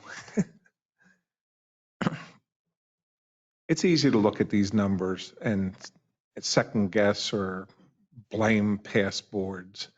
I'm not inclined to do that. Yeah, it looks questionable. I'll agree to that. But we don't know why they decided what they did when they did. And I don't think it's, productive to sit here and make negative comments about past boards. We need to do our job going forward. And I know some of us have that philosophy, who I've talked to sitting here tonight, just respect what happened in the past and then go forward with what we need to do. Any other board comment at this time? Any from the public? I will make a motion to, I'm going to ask you to do it. I think the pleasure of the board. So the motion, if you're inclined, would be to direct staff to prepare the sewer fund with the understanding that there would be a 20% increase to the fees, as well as a $10 quarterly base fee increase, $10 per quarter. I will make that motion. Is there a second? Second. We have a motion and a second on the floor. All in favor signify by saying aye. Aye. Aye. Aye. Motion carries. Thank you. And I greatly appreciate the way that this was presented to us this year, because it was very clear what options were available to us, and you gave us quite a few for each fund, and it was very helpful to have that information and to see the work that you put in to come to us with a recommendation that will help us moving forward to be in a better position with both of these funds. So I thank you and all staff involved. I will again pass that on.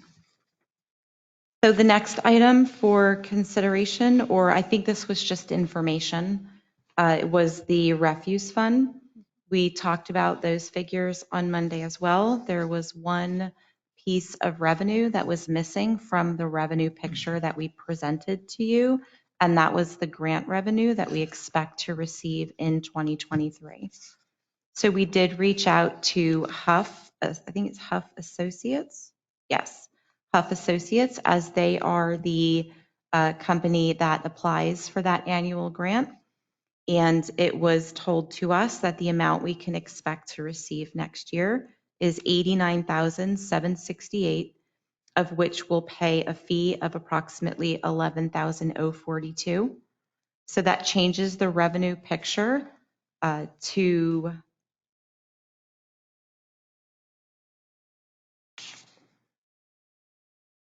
revised figure of $2,941,126 with expenses of $3,021,714. That leaves us with a projected deficit of $80,538 588 that, if the board approves the budget, would be handled by using the cash carry forward from 2022. Thank you, Tricia. I just have one question on the grant process. Is it possible that the township could apply for that grant on our own, or must we use the grant administrator? Right now, you have a signed contract to use the grant administrator. I think we can look to use internal staff going forward, however. That is an option for the township? Yes. Excellent. Okay, thank you. Mm-hmm. Are there any questions or comments? Thank you. Do you want to, are we jumping to the bond question? Yes. Okay. So the question was the use of bond funds for sidewalk capital improvements at the municipal building. And we were going to confirm the use of these funds with PFM. The administration's response yesterday, it is proposed to use $250,000 in bond funding to complete the sidewalk extension for the municipal building.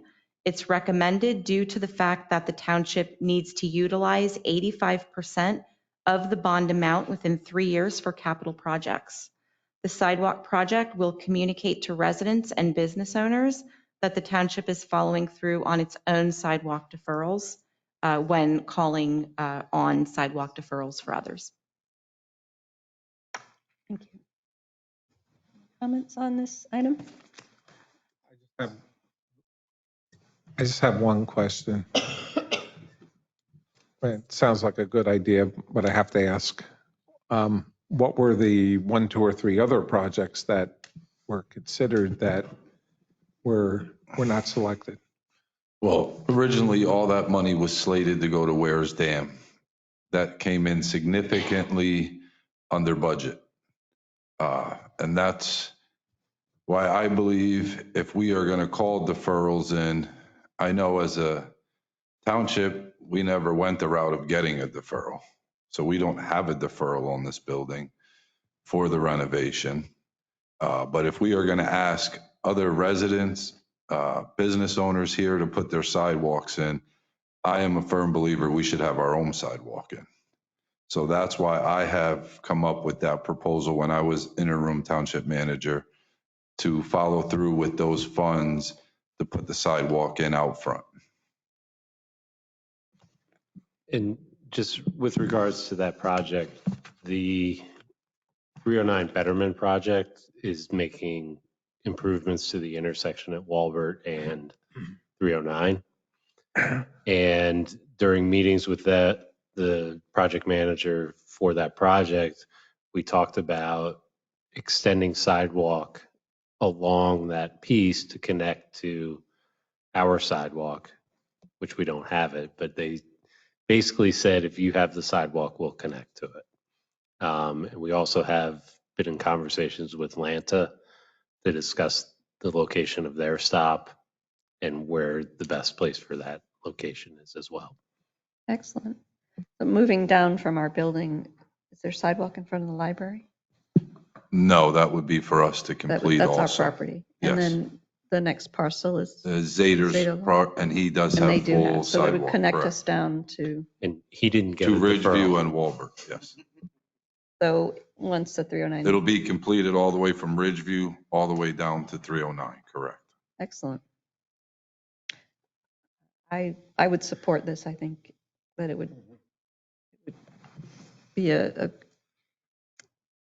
positive improvement for the township. And to your point, if we're calling in sidewalk deferrals, I think it's important to have our sidewalk installed and allow for pedestrian connectivity here in this corridor.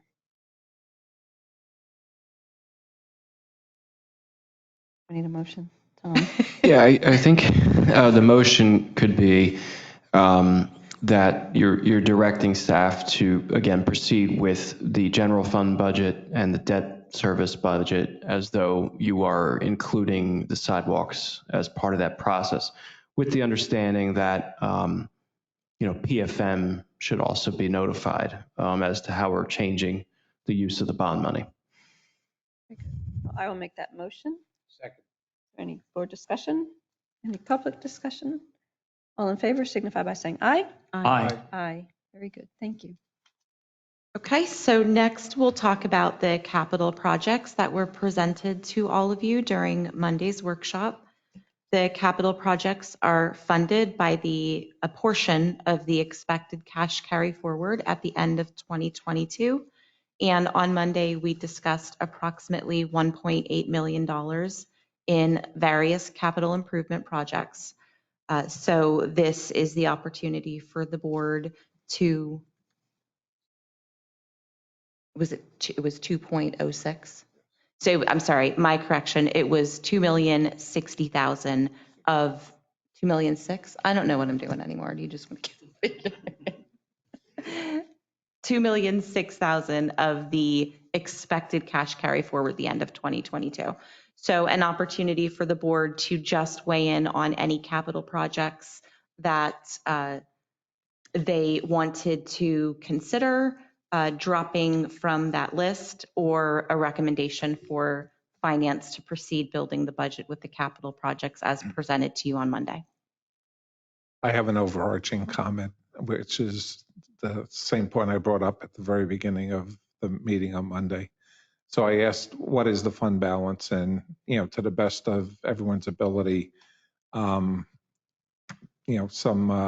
numbers were given, and it was said that that is 25%, which would mean that we would be reducing the fund balance from 42% to 25%, which is right in the middle of the required 20 to 30%.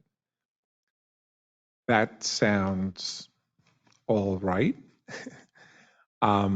Being conservative, I would suggest that we don't reduce the fund balance to 25%, but instead reduce it from 42% to 30%.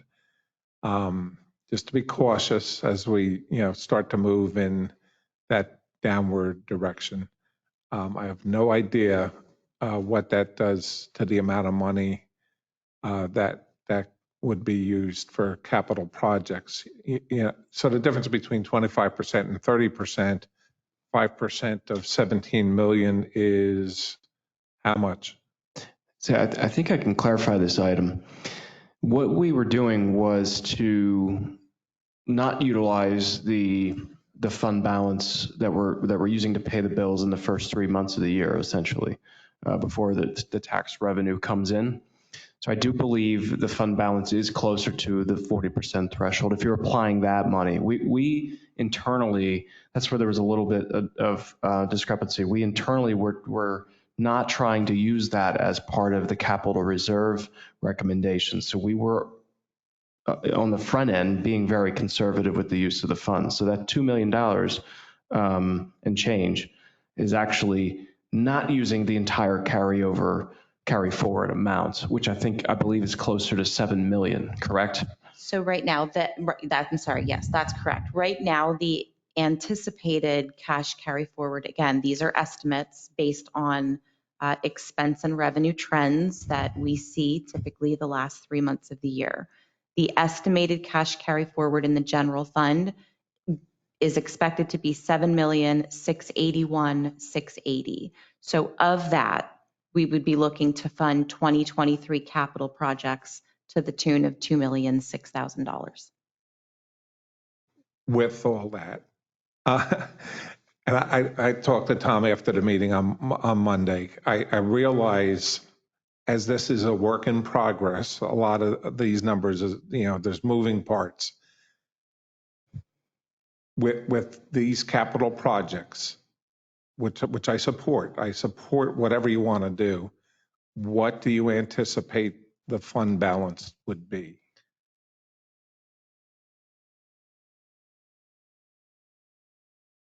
I would have to go through Kristen's notes to find the answer for that. So let's do this. We don't have to do that now. My comment in general to the board and to Tom and yourself and Herb, I simply suggest we try to keep it at 30% minimum if we're reducing down from 40 to 45%. Let's just leave it at that. That's my viewpoint. I just did some very rough math on it, and I think we're right there. But don't hold me to that. But the 40% carryover is right around the 7 million, and then you use the 2 million. You're right there pretty much for the 30%. But we'll confirm that with hard calculations. We'll get you more information on that. Okay, thank you. My comment as far as the capital projects, I think Herb and Tom did a phenomenal job on Monday night, the workshop on their wants and needs of capital projects. And I support the entire projects, the list that you presented. I think it's right around that $2 million, as you said, carryover. So that still leaves us a nice chunk.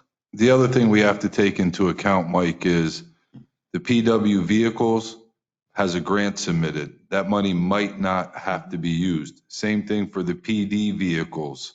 Same thing for the Tiger mower. All those do have grants in to see if they can be funded through grants. So there is an opportunity that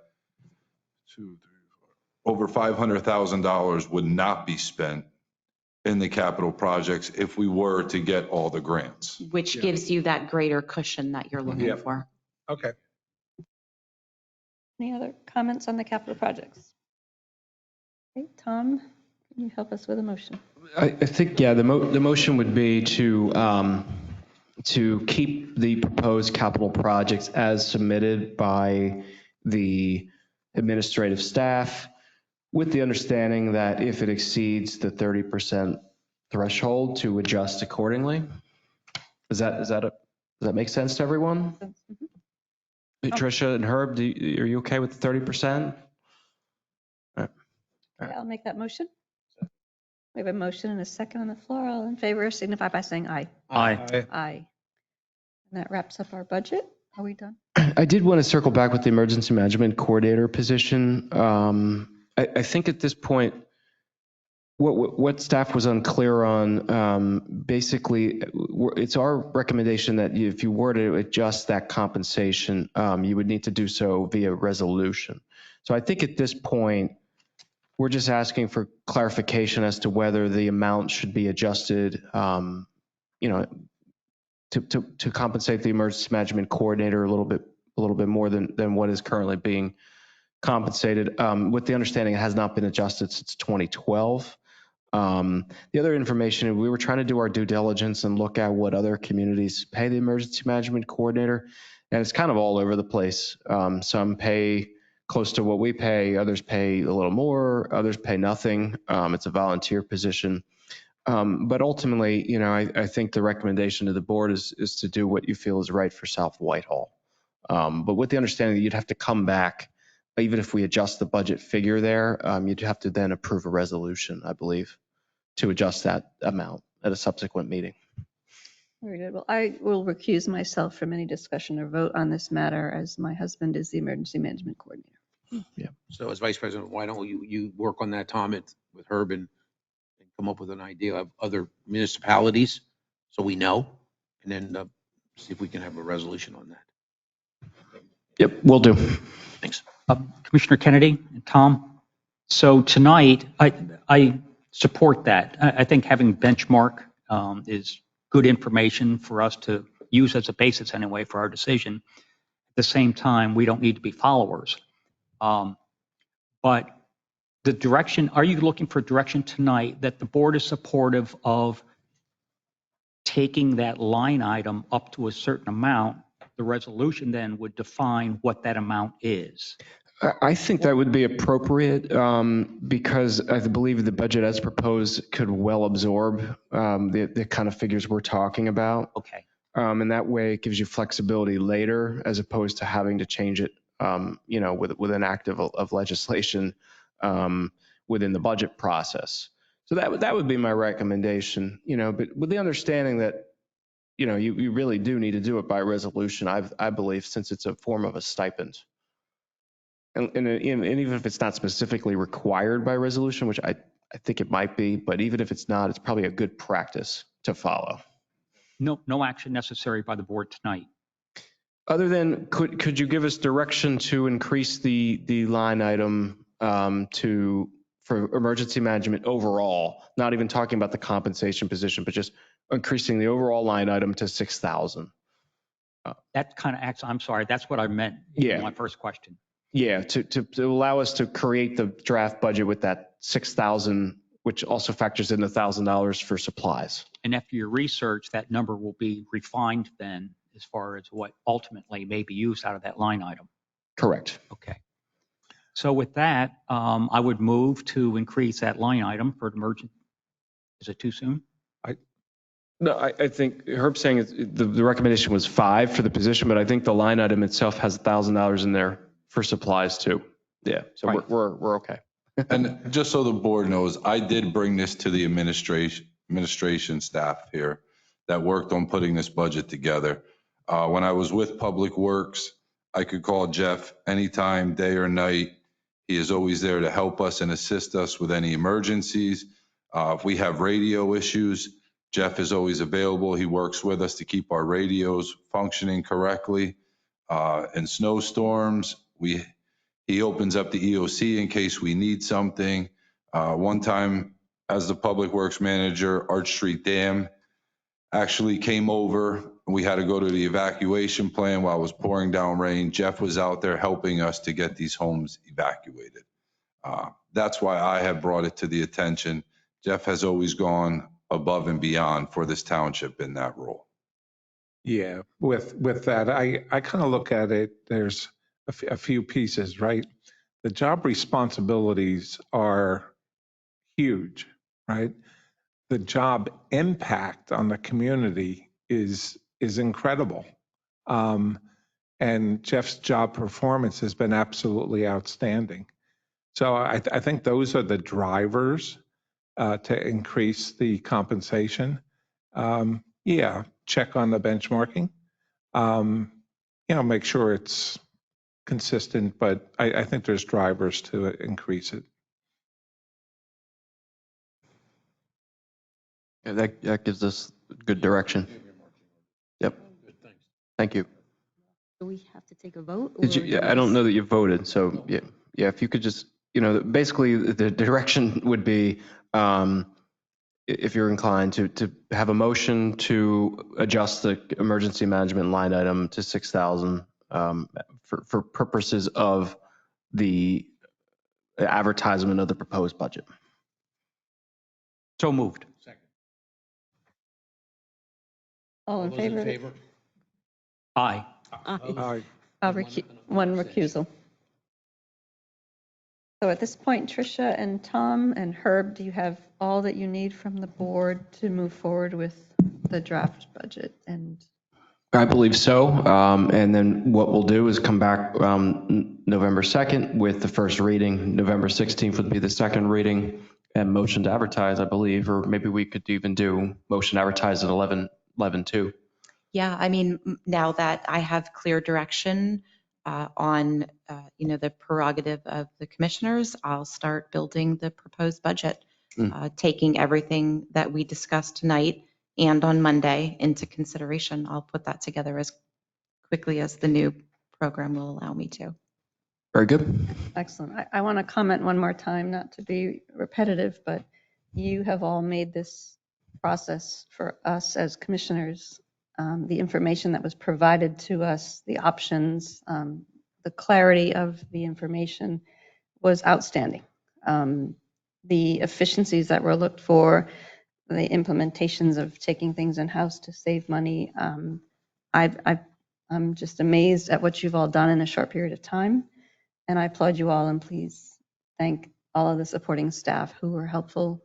It really did make it a seamless process from where I sit. So I appreciate all of you. Thank you. Thank you. And I think I say on behalf of the budget team that it certainly is a team process. Everyone worked very hard on it. And, we view it as our role to support you as the elected officials to make sure that you can make informed decisions. So that's our goal. And, we're trying to follow through on that. Thank you. I was just going to say that, and he took it all, so. Thank you all. Okay, moving on, thank you all for that discussion as well. Moving on to direction discussion, item B, sidewalk deferrals, Crackersport Road. We will call on Dave Manhart. So I think we're keeping it on as direction and discussion. I know there were some site visits. If there's any questions or any clarification that I can provide based on those site visits, I'm happy to answer any questions or address any concerns. Dave, I went on one of those site visits and I do have a question about the process. So I'm a planning commission member. So I was at the meeting where we called in those sidewalks adjacent on Crackersport Road. In hindsight, looking back at the way that that transpired, a comment was made in our planning meeting. The map was brought up on the screen for us that showed the deferrals. That was the extent of our information. No one's fault, but that's what we made our recommendation based off of. When we went to the site visit and I realized that there were multiple properties, there's township property, there's utilities, there's culverts. I mean, it's much more complex than there's a couple of adjacent deferrals, let's call them in.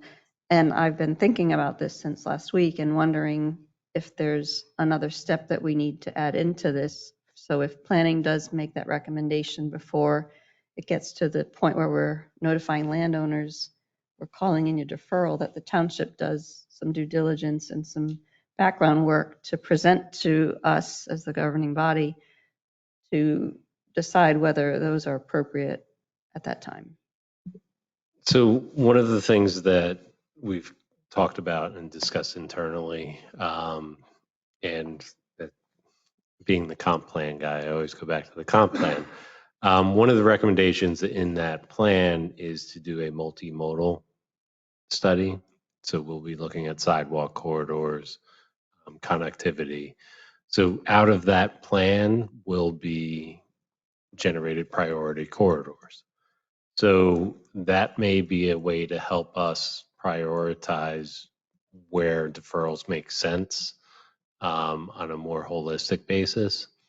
One of the concerns, particularly in this location, is, it doesn't connect to much else. So there's kind of that lacking of the whole corridor. But it's also important to be aware that, the deferrals are out there and, we can call them in because they agreed to them. That's kind of the balancing act. And there's a lot of challenges out there.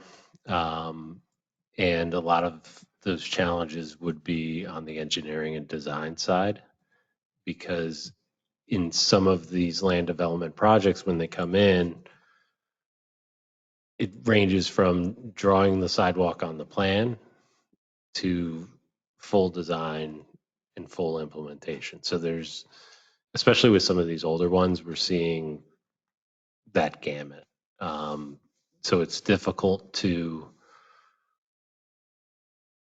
evaluate what we're looking at, because we have the deferral on the map and that's the information that we have, and we have the plan on record that was approved.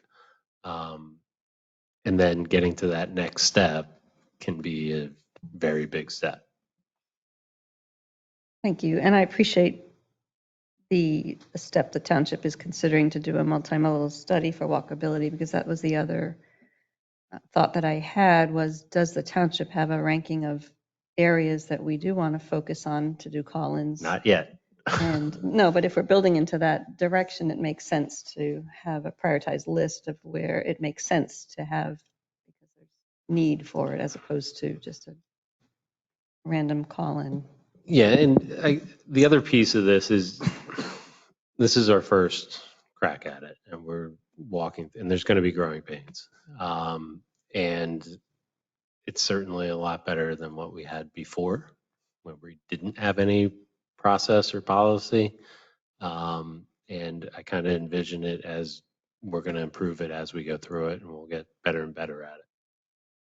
If there's one thing I did learn on the site visit is you should very carefully consider deferrals. It's the work on the back end of it later. I don't know that it makes sense unless it's absolutely just, a piece of property that will never have any pedestrians. The work that is created on the township side afterwards, and then the landowner 10 years later being asked to, Yeah, do construction. I mean, even some of the newer deferrals that we look at, things change and it can snowball and get very difficult very quickly. So, and the Planning Commission has done a very good job of requiring sidewalks, as we saw tonight. And we do end up with a smattering of sidewalks, piecemeal, but it's better to have it in than to go back and call it in. I would agree. It's definitely a challenge. I think that's a great discussion on the process. I'll just give you some thoughts about that particular site. I think when Dave explained it at the last meeting, you said this is a test case, I guess, for the process, and you have to choose a location for the test case. I just think there's two fundamental factors, and having done a drive-by, you see exactly what the one property owner showed us in the photos. The degree of difficulty is, pretty significant, at one location with the retaining wall. And the other part of it is what's the usage going to be? What's the usage going to be in that location? And that was the reaction of the person I was driving with. It just seems to me in general, and maybe this multimodal study will point this type of thing out, it just seems to me that a residential location is going to get more usage and maybe a lower degree of difficulty, just in general.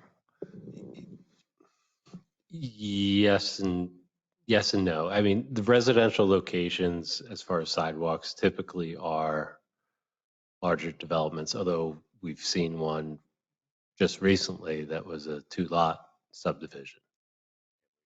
Deferred the sidewalks until construction. But typically in residential, it's a larger project and the sidewalks are going to go in. The idea for commercial areas is commuter traffic, so bus riders, people that walk to work, people going out on their lunch break, having a circuit to walk around. Those are all uses of pedestrian facilities. And anytime you can get a pedestrian off the road, it's a worthy venture. You know what? Great discussion on the process. But having talked with you and talked with Greg, I mean, if you go up a level, we really need a policy, right? What's the policy going to be going forward on sidewalks, and what's a strategy? And I would envision that's what the comp plan will deliver. Yeah, that's what the multimodal plan is going to look at. It's going to look at employment centers, commuter traffic, Atlanta, look at their bus stops, look at potential future locations for Atlanta to get incorporated. One of the things Atlanta likes to have is sidewalks. They won't put a shelter in unless there's sidewalks that connect to something. So that's another driving force for getting more Atlanta service is connected sidewalks. So it's all intertwined in that plan. In addition to identifying places where it's a priority, we can also identify areas that it may not make sense at this time. So I think that it's twofold. It's pretty important. Yes, Monica. Do you know if Lanta is planning on putting a stop by Eck Road and Crackersport, because that road is so challenging and the closest Lanta stop is Ridgeview and 309? We will be having discussions with them So we don't know. because they don't have any plans now. And one of the problems with Atlanta stops and rerouting is where they go from that location and like all the ripple effects down the line. So they have a lot. It's a very challenging thing to, add these stops. But if they have a need and they have the ridership, they'll do what they can to make it happen.